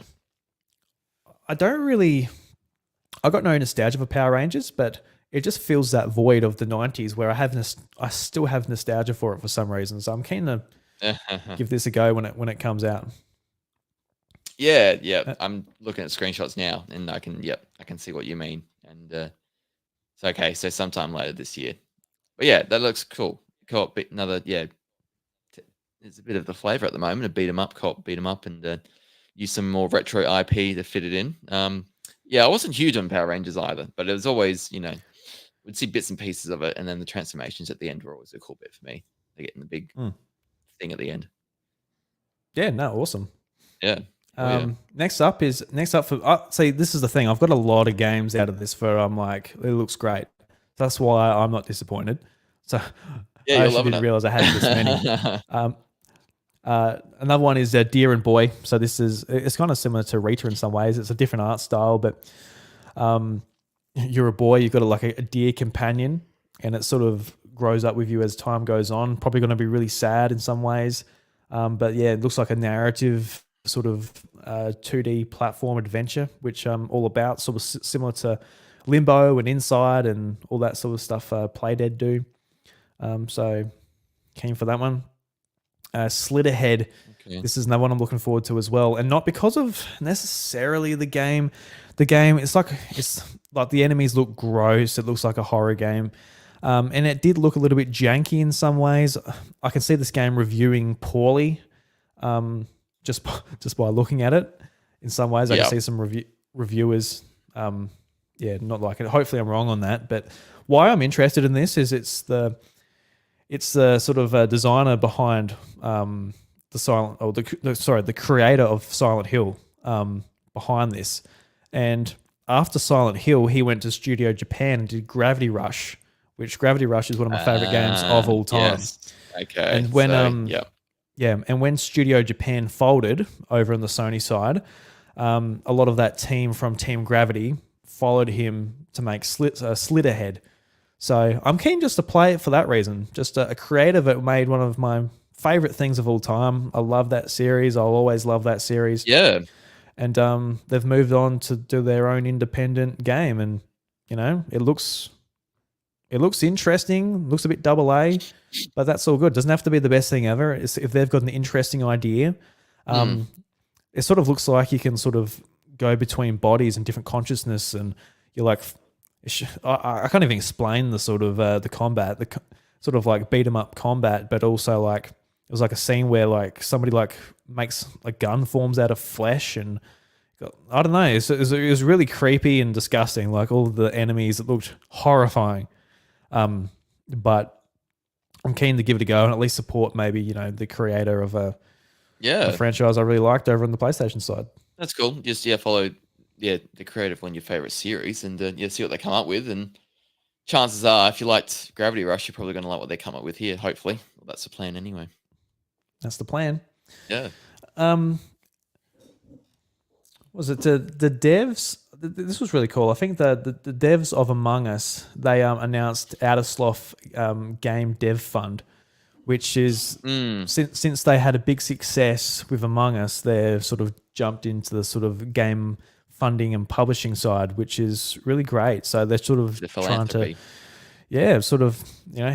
pass on the good vibes, their success, and help out other indie games, get their massive games out there. So that's great. Hopefully some good stuff comes out of that. I think Jeff did a really good job at sort of putting these things in there. So like having like the indie focus from these guys, and then like Blumhouse and a bunch of indies in here sort of represent the games, like some of the biggest games in the industry and also some of the smallest, which are interesting ideas that might get overlooked because like 100 games literally come out in Steam on the same day. But I thought it was great. I'm just going through the rest of these.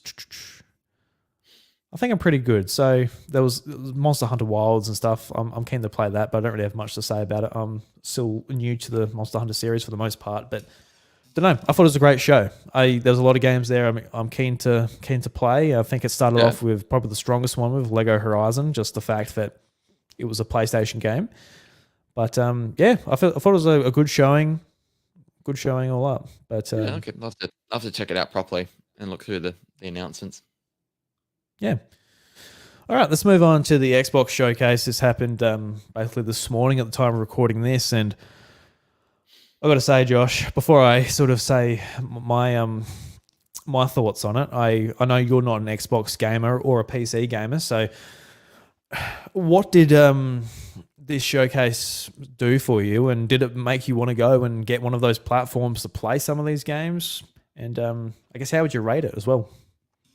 Yeah, so I haven't been an Xbox gamer since the 360 days, and I've never had Game Pass, and so I never have really experienced what that sort of current ecosystem's like. But especially lately with the news about them closing down some studios and the whole AAA, how it currently is can't survive, and so changes need to be made. I was kind of interested to see what they come up with here, and I knew there'd be things that I was familiar with back in the 360 days, like Fable, um, and then anything else that came from that. But um, there's some games here beforehand. I wanted to see some updates on, like Indiana Jones. I love the movie series, and I just wanted to see more updates on that because my brothers have an Xbox, and I'm like, I need to find a way to play this game or access this game once it comes out. So um, yeah, I went into it thinking people probably aren't going to like this. I think the last couple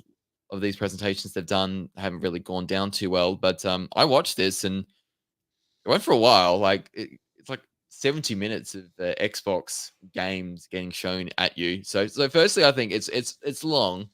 Like Nintendo Directs at 40 minutes are probably at a sweet spot in my personal opinion in terms of things that you can keep attention to. I had to watch this in two different chunks, just to sort of without getting too bored and like moving around. But it was pretty good actually. I came out afterwards thinking I would like to play a few of these, and I have a PC, so I could play through that. I don't know how well it would really stack up for me gaming experience wise, but some of these look really good, and keen to sort of in some shape or form play them. So um, yeah, so I think the first one for me was the Indiana Jones and the Great Circle game because this looks just like a cinematic film. Like they've done a new like entry in the film series, and this is it. And yeah, I love these films, and I actually enjoyed the last movie, Dial of Destiny. A lot of people didn't like it, but I thought it was pretty good. But the trailer they had today for it was just a cutscene. I felt like could have been in one of the movies, and yeah, it's just piqued even more interest for me, and keen to sort of play this. I know my younger brother; he's really big into Indiana Jones as well, so maybe we get his Xbox and I could watch him play or something. I just want to I play it with someone, interact with it that way. I think that would be really cool. Machine Games made this one, I think, and so yeah, it looks great. So that's just one of a few. Actually, I was really pleasantly surprised by just watching, thinking, okay, there's actually some things here that Xbox have, some things I'm familiar with that they're bringing back, but also some other new things that like okay, I've never like gauged this or perceived this before, and it looked really good. So yeah, how about you? What were you thinking coming into this, and then your reaction afterwards? So, yeah, so coming into this, I think Xbox are the only ones really out of the big three who have held on to the E3 spirit. They're the ones like, we're going to be there June. This is going to be Yep. our biggest showcase for the year. This is where we're going to set up for the next 12 months and see what's coming out. You know, this is from presentation and everything that's going on. That's where it's all put in. Yeah. So I always have high expectations when it comes to Xbox, I guess, showcases in June because they are all ostensibly like pretty much like the only ones still doing it. You know, Nintendo, they do their directs, but it's the same as like the direct at the start of the year and the direct at September. You know, it's just Yeah, another not, sort of not beat. different. Yeah, it's just another beat in the year at this point. You know, E3 sort of died, and they've sort of they don't have to continue on the spirit or the timing or anything like Yeah. that. So, and PlayStation, as far as the console itself, amazing console, lots of games coming to it. But as far as showcases go and marketing go, they've completely lost the plot as far as their showcases go. Like the state of play, I enjoyed it, but I know what to expect from state of plays now. They're not exciting, but you will probably find like two games where you're like, oh, I'm going to get that. But as far as like what they used to do, like PlayStation used to be the masters of just amazing showcases in PlayStation 3 all the way through PS4. Like they used to do really good showcases, except for the last one where they sort of broke it up into separate places and made you wait as everybody had to go between the theaters. I don't know if you watched that, but like they did like a presentation for The Last of Us Part No. 2. And then they literally moved everybody out of that building, bust them off to another building, and then they did Ghost of Tsushima, did a presentation, Oh, and everybody. And so when you're watching it live, you're just like, okay, so I've got like an hour and a bit to watch this presentation, but I'm literally waiting for people in LA to move to a different Yeah. venue. So yeah, okay. apart from that, they used to be really good at doing Wow. their showcases. But Xbox, it's been an awful year for them as far as their optics goes. Like Yeah. starting off the year, people unsure whether they're going to be a platform, being worried about all of the games, all of the games going to other platforms. Will there be a future for hardware? Is it worth buying games on Xbox anymore because they're going to just bow out of the market?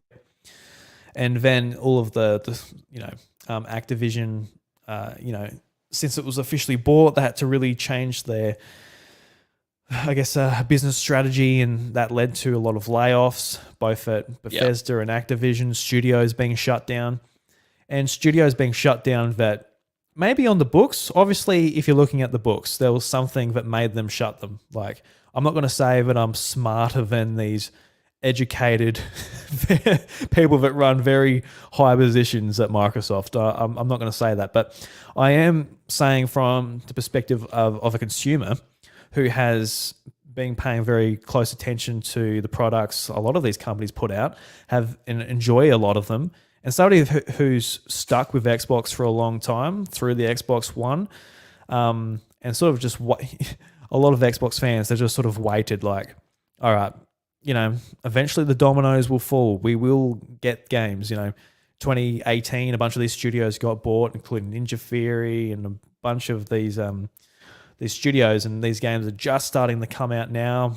Call of Duty and all of these Activision games are in the staple, and we're so close. And then like an interesting studio like Tango Gameworks gets shut down, which is just from a company that lacks Japanese sort of creative vision. It was big call. It was a frustrating thing to see when, especially Xbox, they're still actively looking to get Japanese content on their platform and on their service.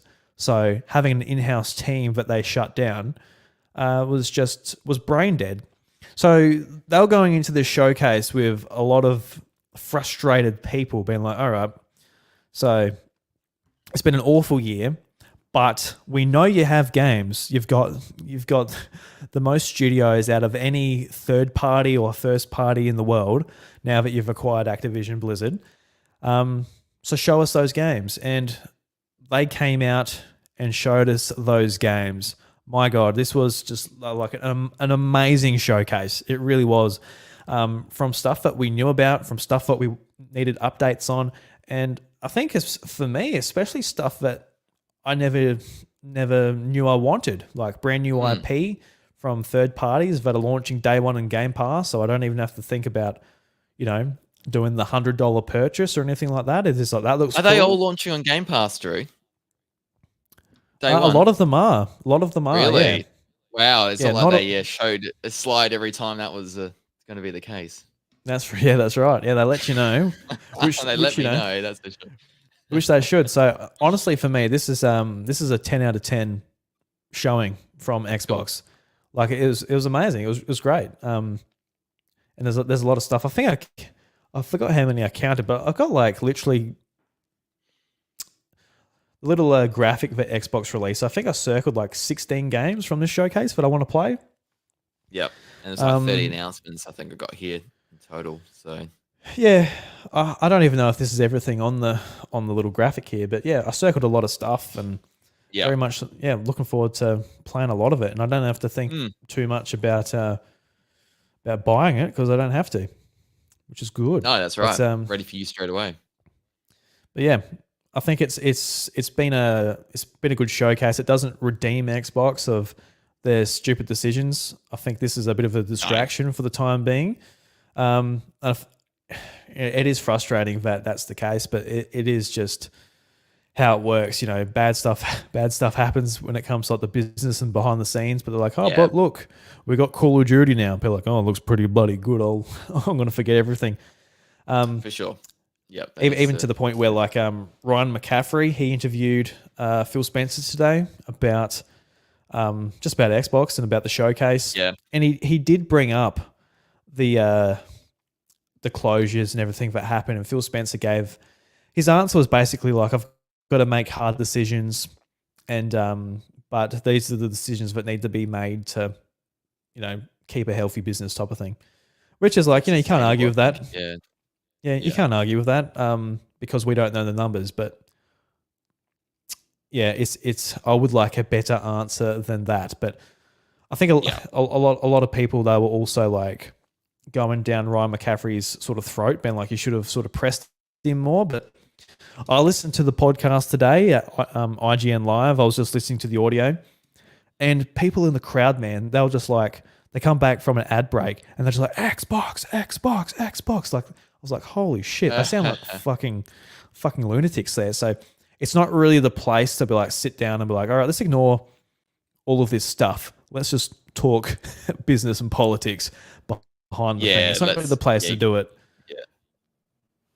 He asked it though. So sounds of it. So yeah. Yeah. It's yeah. I get what you mean. It's tough, isn't it? Especially because it's all these games and there's a lot to celebrate here because it's not just Xbox. It's all these other studios behind them and making some really cool things, and so they deserve to be talked about as well. But it's tough, tricky to sort of balance that.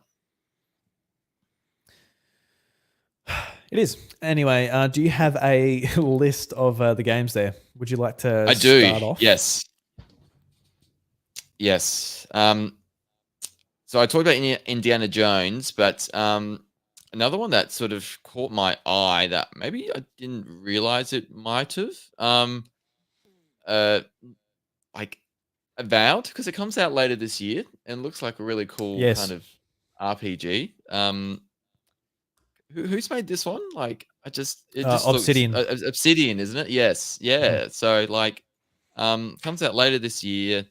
Obsidian have made some amazing things, and then like, I this could be like a really meaty sort of RPG experience, couldn't it? And like hours of game time being spent on this. They know how to make RPGs, and so it wasn't a long trailer or anything. It just interested me. Then I'm like, okay, what's this game? And the game art looked cool, and I kind of just sort of looked into it a bit further. I'm like, okay, this actually looks pretty cool. So, like, didn't really know much of it going into it. I'm not really an Xbox person, and so, just the sort of things you can do with the weapons and the magic abilities and all that kind of thing, and just it just caught my eye. I just wasn't expecting it. So, this is in your fantasy critic as well, Drew. I was checking to see if I could bid on this. And like, no, Drew got onto it straight away. So like, I missed out. What do you think of this one? Yeah, it's interesting because Avowed is a game that I've been looking forward to. I've never played an Obsidian game before, so I'm like, I'd love to play this. I didn't play the Outer Wilds, or Outer Worlds. I forgot which one it is out of those two. But yeah, I haven't played an Obsidian game, so it's caught my eye, and if a bunch of the other trailers would have come out. But I got to be honest, this time I was like, well, halfway through it, I'm like, is this Avowed? Like, when it came up saying Avowed, coming out 2024, I'm like, oh, it didn't really do anything for me. I don't know. I feel like it showed better the last couple of times, but that might be that might have just been I might have been looking at it wrong, or maybe it was just showing more of the game, and I might not actually be that big a fan of what it's trying to do. I'm not quite sure. But yeah, it for whatever reason I didn't. It was kind of a disappointing showing for me. I don't know why. But yeah, that's just how I felt about it. I don't know. Yeah, it just caught my eye. I had no gauge of it, and then I'm like, Obsidian, okay, because they made Outer Worlds and they made Pentiment, and they made like the original Star Wars Knights of the Old Republic, didn't they? Yeah. I think I'm looking it up now, and Fallout New Vegas. So like,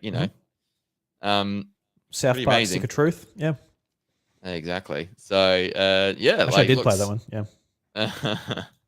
So I just looked into it. I thought, okay, I have no way to play this, so but it would be nice to. So one other one to look into, maybe, if I don't know. Yeah.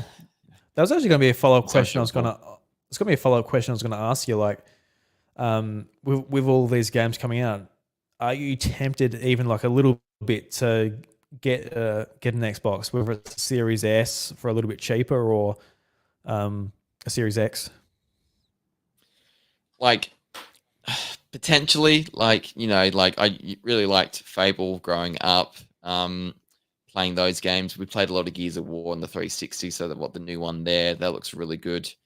Um, and then is Metal Gear Solid Delta? Is that going to be that's going to be PlayStation as well? It's not just going to be Oh yeah, Xbox. 100%. Yeah, yeah, Yeah, yeah. No. yeah. So it won't just be that, but like the Perfect Dark that looked cool too. So like there's some things there. I don't I know. just thought, It's Josh. yeah, another I whole just thought console there. I've got a Series S sitting under this other TV unused. You can borrow it. You can honestly borrow my Series S if you want. Awesome. Well, Like thank you. I just thought about that because literally like I just use my Series X on my portable TV on my little gaming cart, and I actually don't use the Yeah. Series S at all because I don't really game on the main TV. That just plays bananas and pajamas and Spider Man for Lucas. Cool. In I the will evenings. use it when Indiana Jones comes out, and I will get Game Pass to play it. Yeah, no, 100%. Yeah, no, borrow it. And Yeah, then I just whatever I else just I have remembered at the I time. had I just remembered I had it. I'm like, wait a second, you can Yeah, hell yeah yeah. borrow that, play some of these games. Yeah, man. Oh, thank So, yeah, you. no, I'll you're take in. that. You're in. Done. You're in. Found a way. Found a way. Yeah, you talk This is about how how your Xbox brother has. designed it. Yeah, this is Talk about your brother Xbox's having one, plans you all might be able along. to play it there. I'm like, wait a minute, I Yeah. can just let you borrow it. Yeah, just let me Yeah. borrow it. Hell yeah. Oh, thank you very much. You're in. What All was right. one for you? So I'm just gonna go in a sort of the order as far as mine go. But I just want to start off on Call of Duty. I'm not a massive Call of Duty fan. I'm not gonna sit here and like talk like I'm all about the mechanics and all that. But I do enjoy Call of Duty when I play it. I think it's popular for a reason. It's dopamine. It's quick burst gameplay. You're straight in, you're straight out. People don't have like a lot of time these days, so just being able to jump into a multiplayer match, play with your friends, jump out. There's a reason it's so popular, especially back in the Xbox Live days. So I do enjoy it when I jump into it. I haven't jumped into it for a few years, but as soon as they said, "Hey, look, it's going to be in Game Pass," I'm like, "All right, yeah, I'll play it. Why not? I'll jump in for the campaign and play that because usually it's a roller coaster of bang bang shoot shoot boom boom."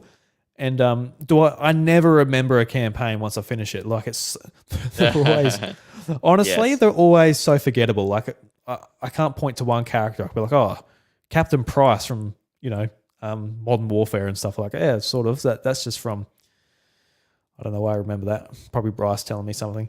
But yeah, I decided I was going to play it this year just for that fact. But when they went through the Call of Duty sort of direct at the end and showing like the changes they're making, I feel like that sort of breaking down a game for half an hour, just dedicated to one particular game, actually does wonders for just understanding what is different. Because Call of Duty, you can just say, oh, it's another Call of Duty. It's Black Ops 6. There's a lot of them. But when it's like the developers actually like breaking down some of the mechanics, and there's one mechanic in particular that, and it sounds so small, but it will make a massive difference to how the game is played. I think they described it as, I forgot what it's called, Omni movement or something like that. Whereas in Call of Duty, when you press down the left stick, you do a sprint. But in this one, they're introducing the mechanic where you can sprint backwards, left, and right. So you can't. It's not just forward. You're able to sprint in any direction.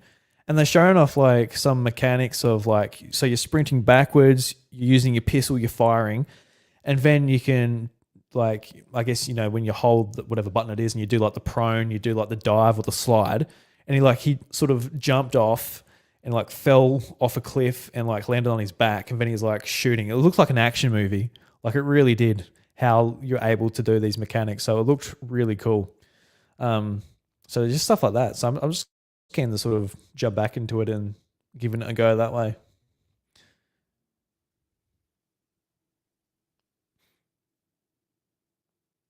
And I think I've lost Josh. Joshy boy, where you going, Josh? Wonder where he's gone. He's probably sitting at his computer being like, oh, my internet bloody stuffed up again.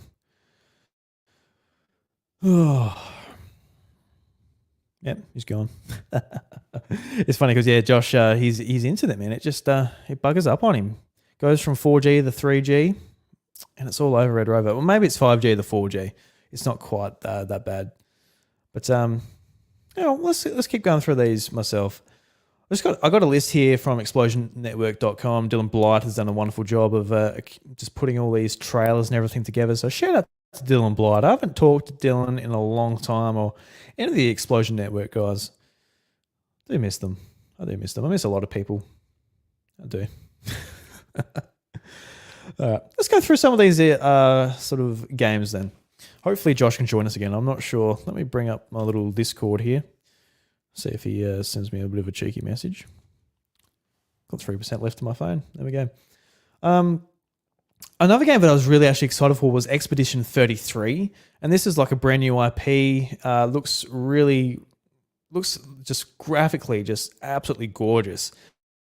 And I was sort of taken in just by how the game looks. There's some just a sort of amazing aesthetic going on. But when it jumped into the actual gameplay too, turned out it was a turn-based RPG as well, which is something very unique for, I guess, the Xbox audience. But it kind of looked like it was like an action turn-based sort of system as well. Had like button prompts going on as you're doing your attacks, similar to like what you would expect in Paper Mario, where you're actually a bit more involved in the battle.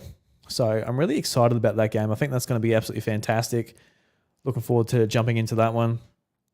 Another one from an Xbox studio as well is South of Midnight, which it's had one trailer before, but this is they showed off like more of the story, showing off what the actual gameplay is as well. It's a third person action game. Looks like a lot of fun. So I can't wait to get into that one. Comes out next year, so I don't have to worry about it for a little while.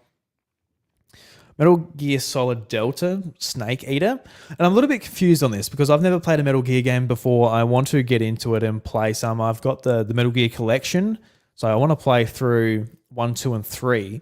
But this is a remake of the third Metal Gear game.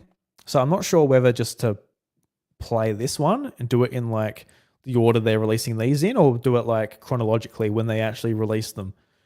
But that might be something someone in the comments or something can give me a little bit of a tip on. Should I play through 1 and 2, then play this, or should I play this and just do like the actual chronological, I guess, timeline in the games? Because I think this one technically in the timeline is first, from what I understand.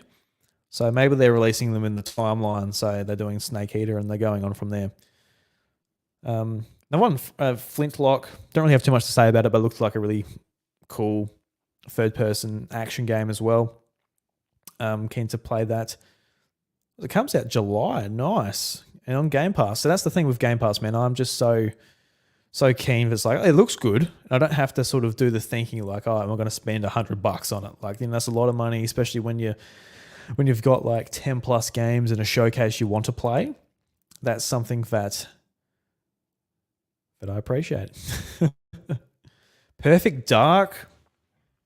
So we finally saw this again. This was a game by The Initiative, and Crystal Dynamics have now teamed up with The Initiative to make this Perfect Dark game. And obviously, the first game being on Nintendo 64, and that's where it's sort of had its roots in with Rare, and Xbox has given it a different crack, and it looks interesting. It looks like I don't have any history with Perfect Dark, but certainly before this one comes out, I want to go back to the Nintendo 64 one and even try Perfect Dark Zero. I hear nothing but bad things about that game, but I can give it a go.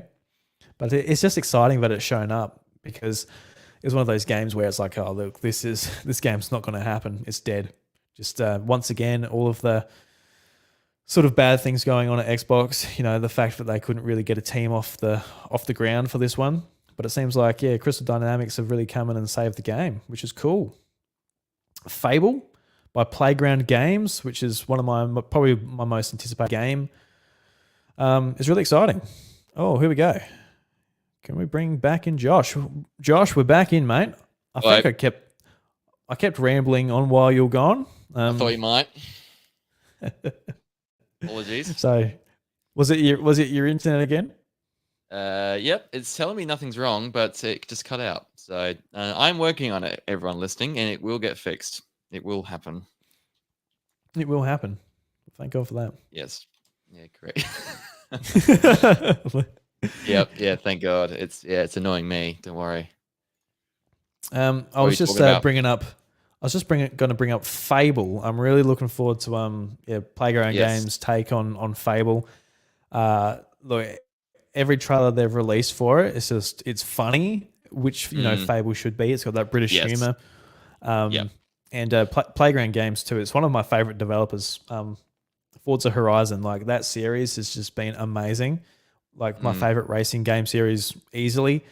And the fact they're having a crack at Fable, man, it looks like just humor wise, aesthetic wise, it looks like they're getting that right. So hopefully they got the rest of the game right as well. We don't really know much apart from it's coming out next year, so still a little while off, but fingers crossed. Is this a game that you'll be keen to play on a borrowed Series S? Yeah. Oh, definitely. Yeah, the very first two games on the original Xbox were huge. Fable 1 and 2, and so yeah, like so much fun playing around and choosing your own path. And yeah, you are right, is that cheeky humor to it all. But yeah, it's like one of the first proper RPGs I ever played, and so yeah, it's always been a shame. I felt like they've kind of neglected it after 3, and there hasn't been another game since, has there? Or if there has, it hasn't been um well received. Don't recall, but um yeah, like great to see they got this IP. Like, bring it back, and it's looking good so far. I mean, as well as much as we can see, there's not much really being shown. But next year, that'll be definitely a good one to look out for. Yeah, man, I can't wait for it. Yeah, next year it might be Mm. one of my most anticipated games. In saying that, Cool. Nintendo will have a new platform coming out with probably a few They'll games have on that. So they'll have a big year next year. Yeah, yeah, so cool stuff, yeah. man. Looking forward to that. Winter Burrow. So I appreciated Mm. that this game popped up. Just Yeah. just a completely 2D just a indie completely feel. just different vibe to what usually Yeah. Xbox has put out there. You go from Doom and everything that they've been showing off to Winter Burrow. Yeah. I am turned off just by this little description though. It's a survival game where you play as a little mouse creating a burrow to survive in the winter. Just that it's as a survival game. I'm like, but this might be done in a way that I enjoy as well. So Yeah. I'm willing to give it a go. I think it's Yeah. beautiful. I love the character. I love these cutesy It sort does of look beautiful. cozy games. Yeah. So it's probably not a survival game in the same way I'm thinking of, where you're just going hitting trees, zombies are coming out at you. You got to lock your doors. It might be like the zombie might just be the winter, and you've got to have some nuts. And Maybe. you gobble them up. Maybe. Yeah. Yeah. It looks cute indie kind of vibes to it all. So yeah, it looked interesting, and you're right. It looked in a presentation of cutting edge 3D graphics and making it look as realistic or as nice as possible. This was a nice sort of palette cleanser partway through the presentation. Absolutely. Next up is Mixtape, and this is top 3 biggest hype moments for me. Just Really? yeah, man. This is yeah. is an Australian game. It's a follow up to The Artful Escape by the developer Beethoven and Dinosaur, and Looks I guess beautiful. just to catch people up, I guess from whenever I talked about The Artful Escape, it's one of my favorite games of all time. The Artful Escape. It really resonated with me. The soundtrack is amazing. I love it. It's gorgeous. It's like a nice casual sort of 3 to 4 hour experience. It's just a wonderful game, and just the fact that it's made here in Australia as well. It's a really special game. So the fact that they're sort of they got the Game Pass bag. They've obviously got more budget and experience from making the previous game, and they're showing up in an Xbox showcase as well, and they're able to stand just right next to all of these massive IP. It's really cool. I'm really looking forward to it. I'm reading on Explosion Network how they describe it here is it's another music heavy narrative game, this time with skateboarding. And it showed like scenes of like these three teens skateboarding down. There's sort of, I guess, supernatural powers in that involved. Looks like a sort of a nice personal story, maybe coming of age or something like that. I'm not sure, but I'm all about it, man. I cannot wait for this. Yeah, Beethoven and Dinosaur just captured me with the Artful Escape, and that might be that the Artful Escape might even be in my top 25 games of all time. Like I gelled with that game Yep. so much, so I'm all about whatever they do going forward. But did you remember this game from the showcase? Did this ring a bell? Something you'd want to play on your your Series S borrowed? Yeah. It the visuals striked me straight away, so that was really cool. I messed up because I watched the GameSpot reposting of this video, and they muted the music at this point for copyright reasons. And so I realized at that stage I've watched the wrong, like I didn't watch an official Xbox video, and so that would have played the actual music that would have been copyrighted if GameSpot decided to actually do it that way. And so I need to rewatch this and properly understand, the vibe of it all. But I have a feeling what it is going to be. But yeah, I didn't know it was Australian made, so that's even cooler now to know that that is the case. So yeah, just looks great. Just the way they sort of floated around and moved, and yeah, it looks like a really cool, different idea. That yeah, it's just another one of the many different games that was shown here. That was okay. This looks really interesting. Be somewhat keen to check that out. Yeah, they're just such a good mix of just different types of games. I feel like in the past, with Xbox showcases, it was just guns after guns after guns after guns. And that's that's what the Xbox 360 was known for, and Xbox at the time, obviously with Halo and Gears, it was very catered towards that demographic, which is fair enough. But to me, I was just like, I don't mind. I like playing Call of Duty. I like playing Halo, but I want some variety, and they kind of lacked that variety, and that's why I fell off of Xbox 360 back when it was relevant. But having stuff like this, like you have this, then Winter Burrow, you have Fable, and you have like Diablo, you have just all of these different genres. I feel like they have a really diverse sort of portfolio, which really shows in this showcase, and why it makes me so excited, because there's a lot that I want to play, but it's also different, which is great. It's I feel like Nintendo is really good at this as well. Like a lot of people poo just them for maybe doing the same franchises all the time, or perceivably all the time, but Mario is very different to Fire Emblem and Zelda, and they're all very different. They're all different genres and everything. So correct. Yeah.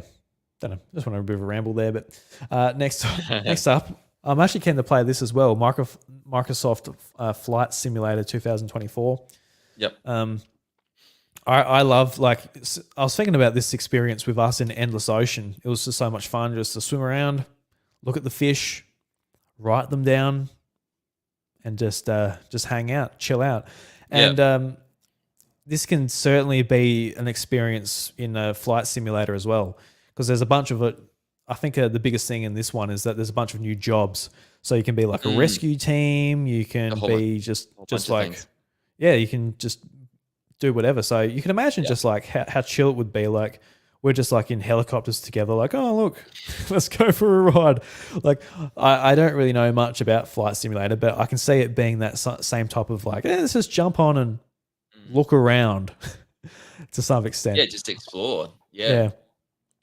So I'm all strikingly like nice, like like to just fly around and look at landmarks and do some cool things. And I didn't realize the different vehicles, like hot air balloons, not just planes, but helicopters, other jets. It was like a whole bunch of different things, just to sort of if as long as it's in the air, it counts. So I thought it was cool. You need like would your Series S be able to run this though, Drew? How would that work? I don't know.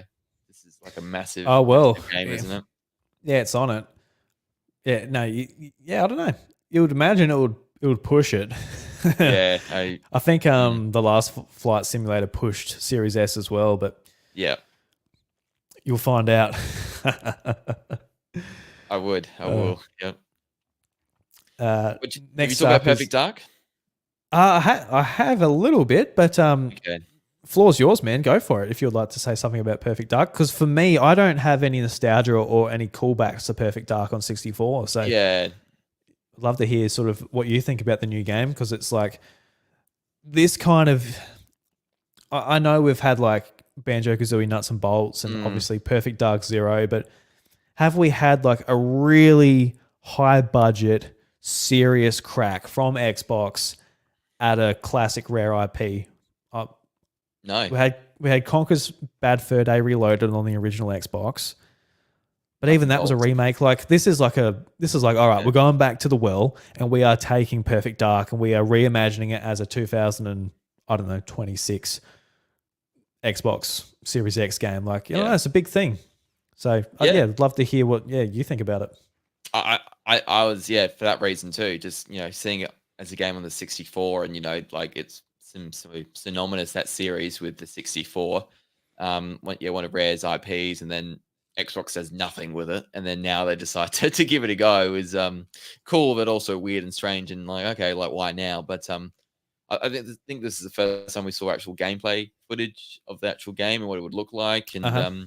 yeah, I just was, pleasantly surprised by it. So yeah, like it doesn't remind me in any way, shape, or form what the old game used to, really, except maybe the gun look. But yeah, I looks cool enough, and I'm glad they're giving it a go, and I hope it works because obviously you're like, okay, then do Banjo Kazooie, do Conker's Bad Fur Day, give these other ones a go as well because if you want to give this one a go, because I like for me it's like Banjo Kazooie seems to be the more popular choice, but I can kind of understand why they take Perfect Dark, and that's probably more up their alley in terms of what they can do.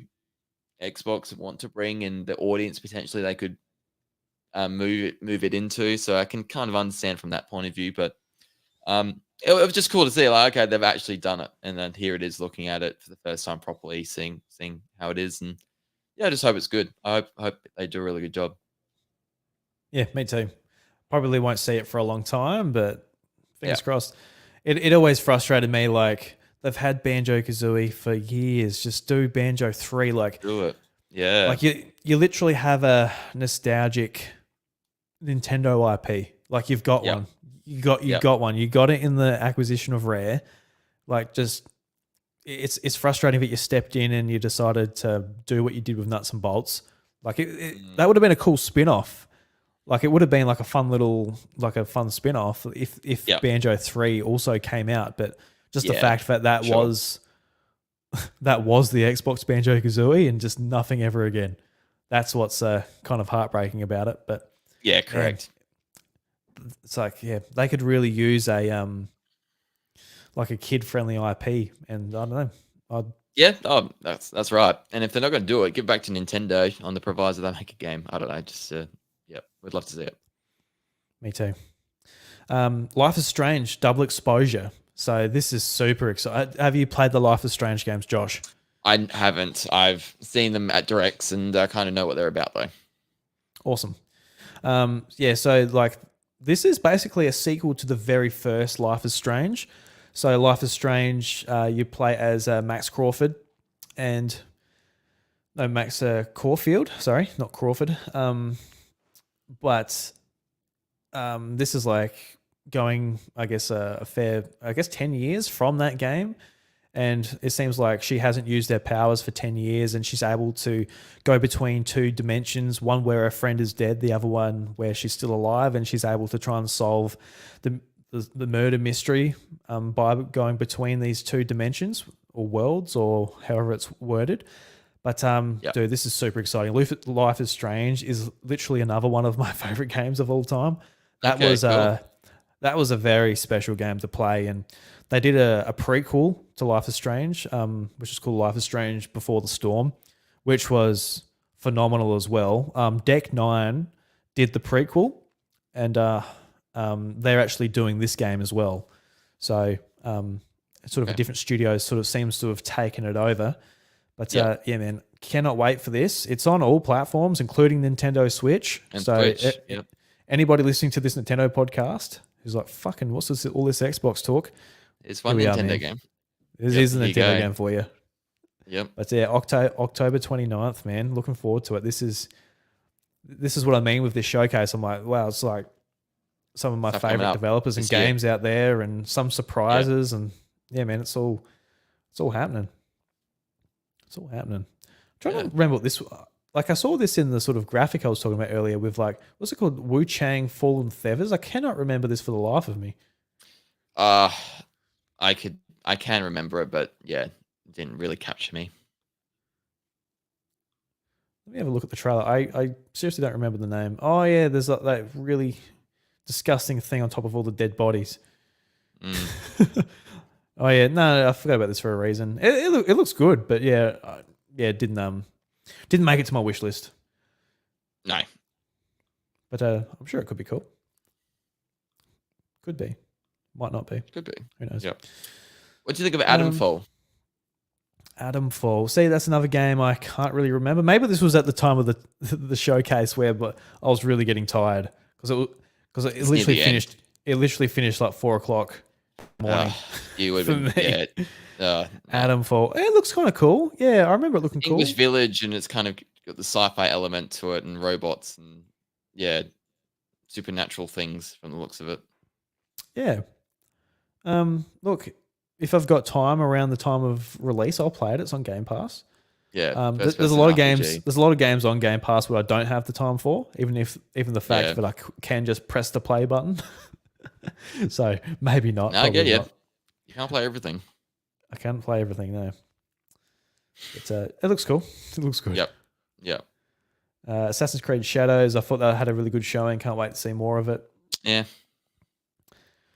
Pretty cool that Gears of War E-Day showed up as well. Yes. Prequel to the first Gears of War game. I still need to play through the Gears of War games. I haven't really played much apart from the first one. Okay. Yep. But I wouldn't mind it. Wouldn't mind having a go. Some shitty meat boys. Yeah, played the first couple and haven't played them since. So, it looked really cool actually. So this hadn't been revealed at all, had it? It was a completely new reveal. Yes, it was. Yep. When it comes out, we'll never know. Yep. But yeah, I think I touched on what I need to touch on. But anything that I've missed that you would like to touch on as far as what Xbox showed? Do you talk about Doom? I haven't. I'm looking forward to Doom, but I don't really have too much to say on it. Okay. Just for the reason that I played Doom 2016. I bought it when it came out, and I honestly, this was a problem with me. I'm not going to project this onto the game, but I found it a bit boring. Okay. I don't know how, like the idea of just smashing through demons and just high octane music and all that. I don't know how I found it boring, but yep, I did. Okay. I fell off of it pretty quick, honestly. Cool. But this game looked awesome. I'm keen to play it, but I don't have anything sort of interesting to say about it. But what about you? What's your history with Doom? I've never played them, so nothing. Yeah, it just looked really, really cool. So just and I thought the Dark Ages angle to it as well. It's a different setting, isn't it, to this world? So the last one was on Mars. So okay, yep. So they do go around a little then. I remember playing the one on the PC back in the day. And that kind of freaked me out a little as a kid. That was one of those, like I was a bit too young to play that kind of thing. Yeah. Other people playing it. So that's my memory of Doom. But that's about it. Only other thing was the Metal Gear Solid Delta.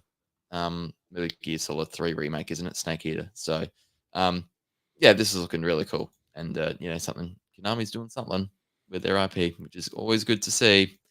We'll get it eventually. Sometime this year. Okay, there you go. So later this year, apparently. While you're gone, I did touch on this game a bit. Like I'm keen to play it. I want to get into Metal Gear Solid. Yeah. I got the collection, but they're releasing the third game first, which is like, I think it is like first in the timeline. I'm wondering whether to play are they releasing this first because they're going to release them in order of the timeline instead of like chronological? Like is it an option? Yeah, is it an option for you to play it in order of the timeline instead of like release year. So that is something I put up to the audience who are educated as far as Metal Gear Solid goes. Like, can you make this your first Metal Gear Solid, or should you play 1 and 2 and then jump into this 3 remake? Okay, that's what I want to know. Yeah, there's some education here, Josh. Need to be schooled. The first one's so cool, man. It's so cool. Such a cool game. Yeah, because you played it on the Switch, didn't you? Yeah. I just because I never had a PlayStation 1, but just I was just like, this is so cutting edge and so futuristic in terms of what it was trying to do back in the day, and just the things it makes you do is just I was very very what's the word, surprised, but also very very surprised by just what they did. It was very cool. Yeah, no, definitely. Yeah, so I think that pretty much takes us to like I guess what we cherry picked out of the two showcases. There's so many showcases for Summer Games Fest. There's the Devolver Direct, which I watched, which was really entertaining, just as far as how they framed. It was. How they framed it, just like this obsessed video gamer who just loves Devolver Digital and playing all these games. What's his name? Volvi. Yeah, just loves Volvi. It was very funny, and all the game announcements sort of being tied into it as well. It makes it very unique what Devolver do in terms of everything right now. I like a different angle to it. Yeah, and absolutely. I wish all sort of publishers maybe don't go so weird with it, but I like the story that it tells along the way in some ways. Yeah, it's pretty cool. Yeah, definitely. Then there's the Wholesome Direct, PC Gaming Showcase, Future of Play, Women-led games, Latin America games. There's a lot of showcases. Haven't watched them all. Haven't seen any of them. I haven't either. I've seen the Wholesome Direct one, but I think we've been going long enough here, Josh. We better wrap it up. But I'm looking forward to adding Nintendo to this list of showcases. This week is happening. Yeah, man. Hopefully we'll have something exciting to report back on, and maybe some of our predictions about Metroid Prime 4 and Star Fox, Kid Icarus, a bunch of these things that I put in my predictions that you can go and listen on Nintendvania on the podcast feed and his YouTube channel. Hopefully some of that's in there. But I don't know. Win some money. Win a gift shop e-card if you listen and participate as well. I do want to sort of know from the audience who got this far as well. Is it okay us talking about Xbox and PlayStation? We talked a lot about Xbox and PlayStation this episode, and that's purely just because that's what I'm excited about this week, because that's what the showcases have been on and all of that, and I just wanted to talk about it. But I think it is good to sort of flex our sort of I guess other platform muscles as well, because we do play on other platforms. We do enjoy other platforms, and I think it is important to understand what those platforms do well and do better and do not as well when it comes to critiquing and sort of discussing Switch and Nintendo as well. So, don't know. How do you feel about that?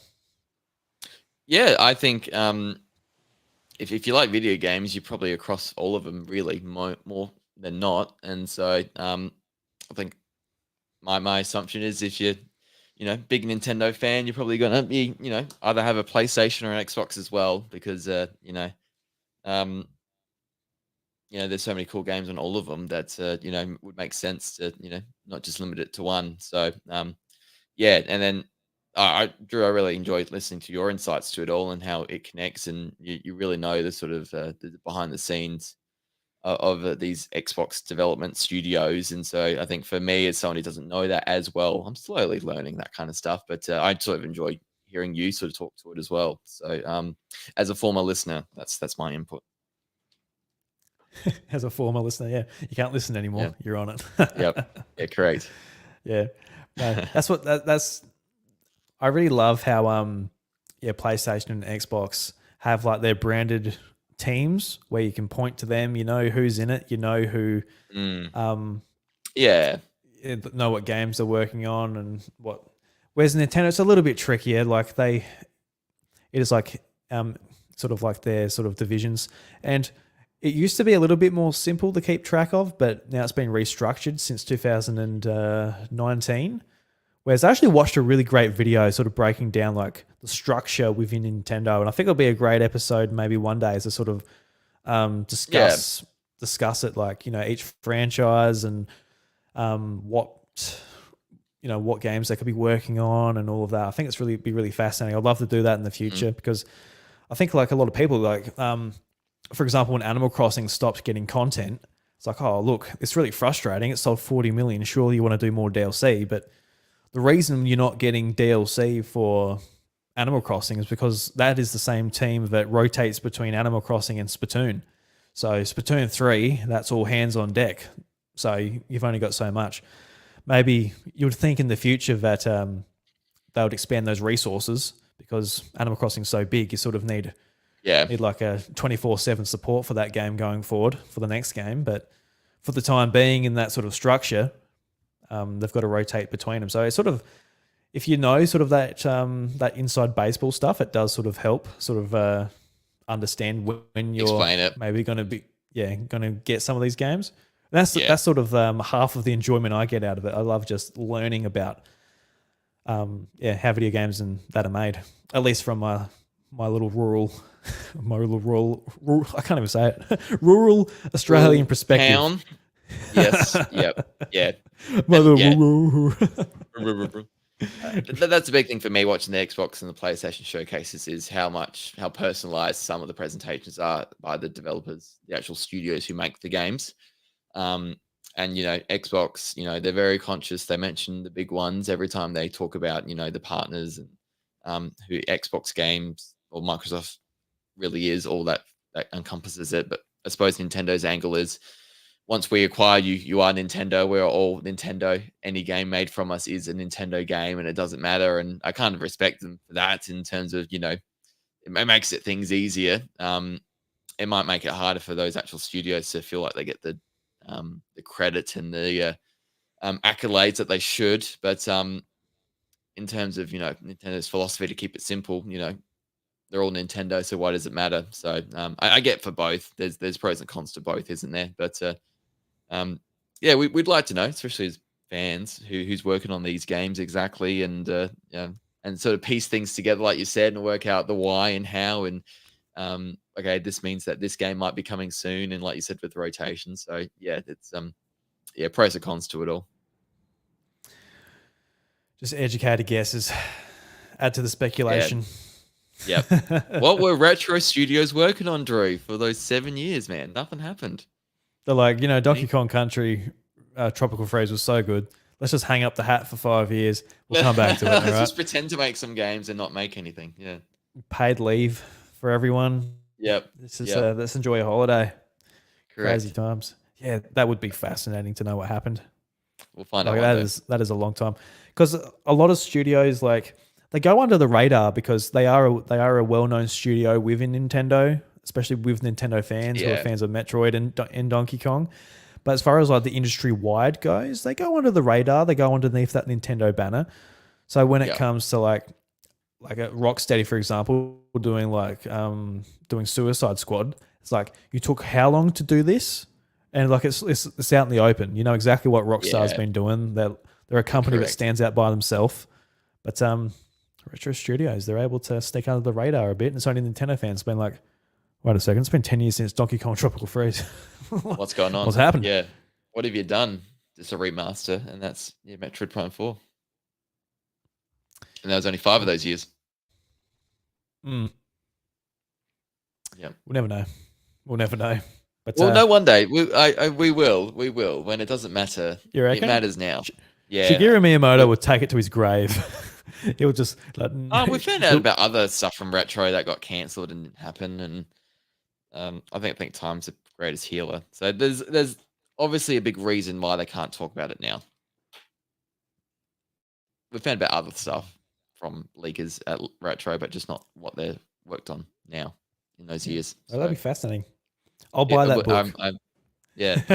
We will find out one day. I'll buy the book. I'll listen to the audio book. But Josh, thank you very much for entertaining me tonight, being with me, staying with the technical difficulties and your technical difficulties. We had them on both sides. Yes, We evened it out. apologise. Yes, yeah, for once. That's all good, No, I man. really enjoyed it. It's a really cool time in gaming at the moment, and yeah, like some really cool things. I'm glad I scored an Xbox Series S after talking with you. That's a Yeah, not too score. bad for you, mate. Thank you very Yeah. much. And then yeah, it's only going to get better because Nintendo will have theirs in the next week or two, and we'll have even more games to talk about and geek over. Hopefully. Yeah. We're going to be at a very different place for Nintendo. Like Xbox, this has been a 10-year lead up to actually have something to be excited about. And I don't say that to be a prick. It's just fucking how it is. It's just how it is. But Nintendo, it's like it's been a great generation. 7 years in, it's the just downslide out of Switch. The transition over. It's a completely different time. So don't expect like a big blowout. But no, hey, let's hope for the best. Let's get excited anyway. Yep, correct. Absolutely. But everybody, thank you very much for listening to episode 275 of The House of Mario. Be sure to go over to Nintenvania on YouTube and podcast services to listen to our prediction episode, because you're going to have to listen to all of my correct predictions. Make sure you're a witness. I'm going to get Kid Icarus. It's going to happen. He said it, ladies and gentlemen. He summoned Kid Icarus Uprising. I'm saying this into a microphone. Look, I'm confident. I've never been so confident in my life. Oh, you're going to lose if it happens. That comes from somebody who's just not confident, so that doesn't really mean much. But That'd be amazing if it happens. It'll be so good. So good. I'm even going to get a little bit more specific before we go. The screen is going to just go to just blue. It's like, why is it gone blue? Is there something wrong with my computer screen? But then a cloud sort of goes over. And you just hear in the distance, it's just like, and Pit goes, "Oh, it's been so long since you last saw me," and he flies away, just like he did in like the initial Kid Icarus Uprising announcement. And then Hades comes out and goes, "Well, Pit, no one likes." I don't know where I'm going with this. Anyway, guys, thank you very much for listening. We'll catch you later. Hopefully, we'll talk about Direct next week. The doors are closed. Bye, everyone. Bye. Bye.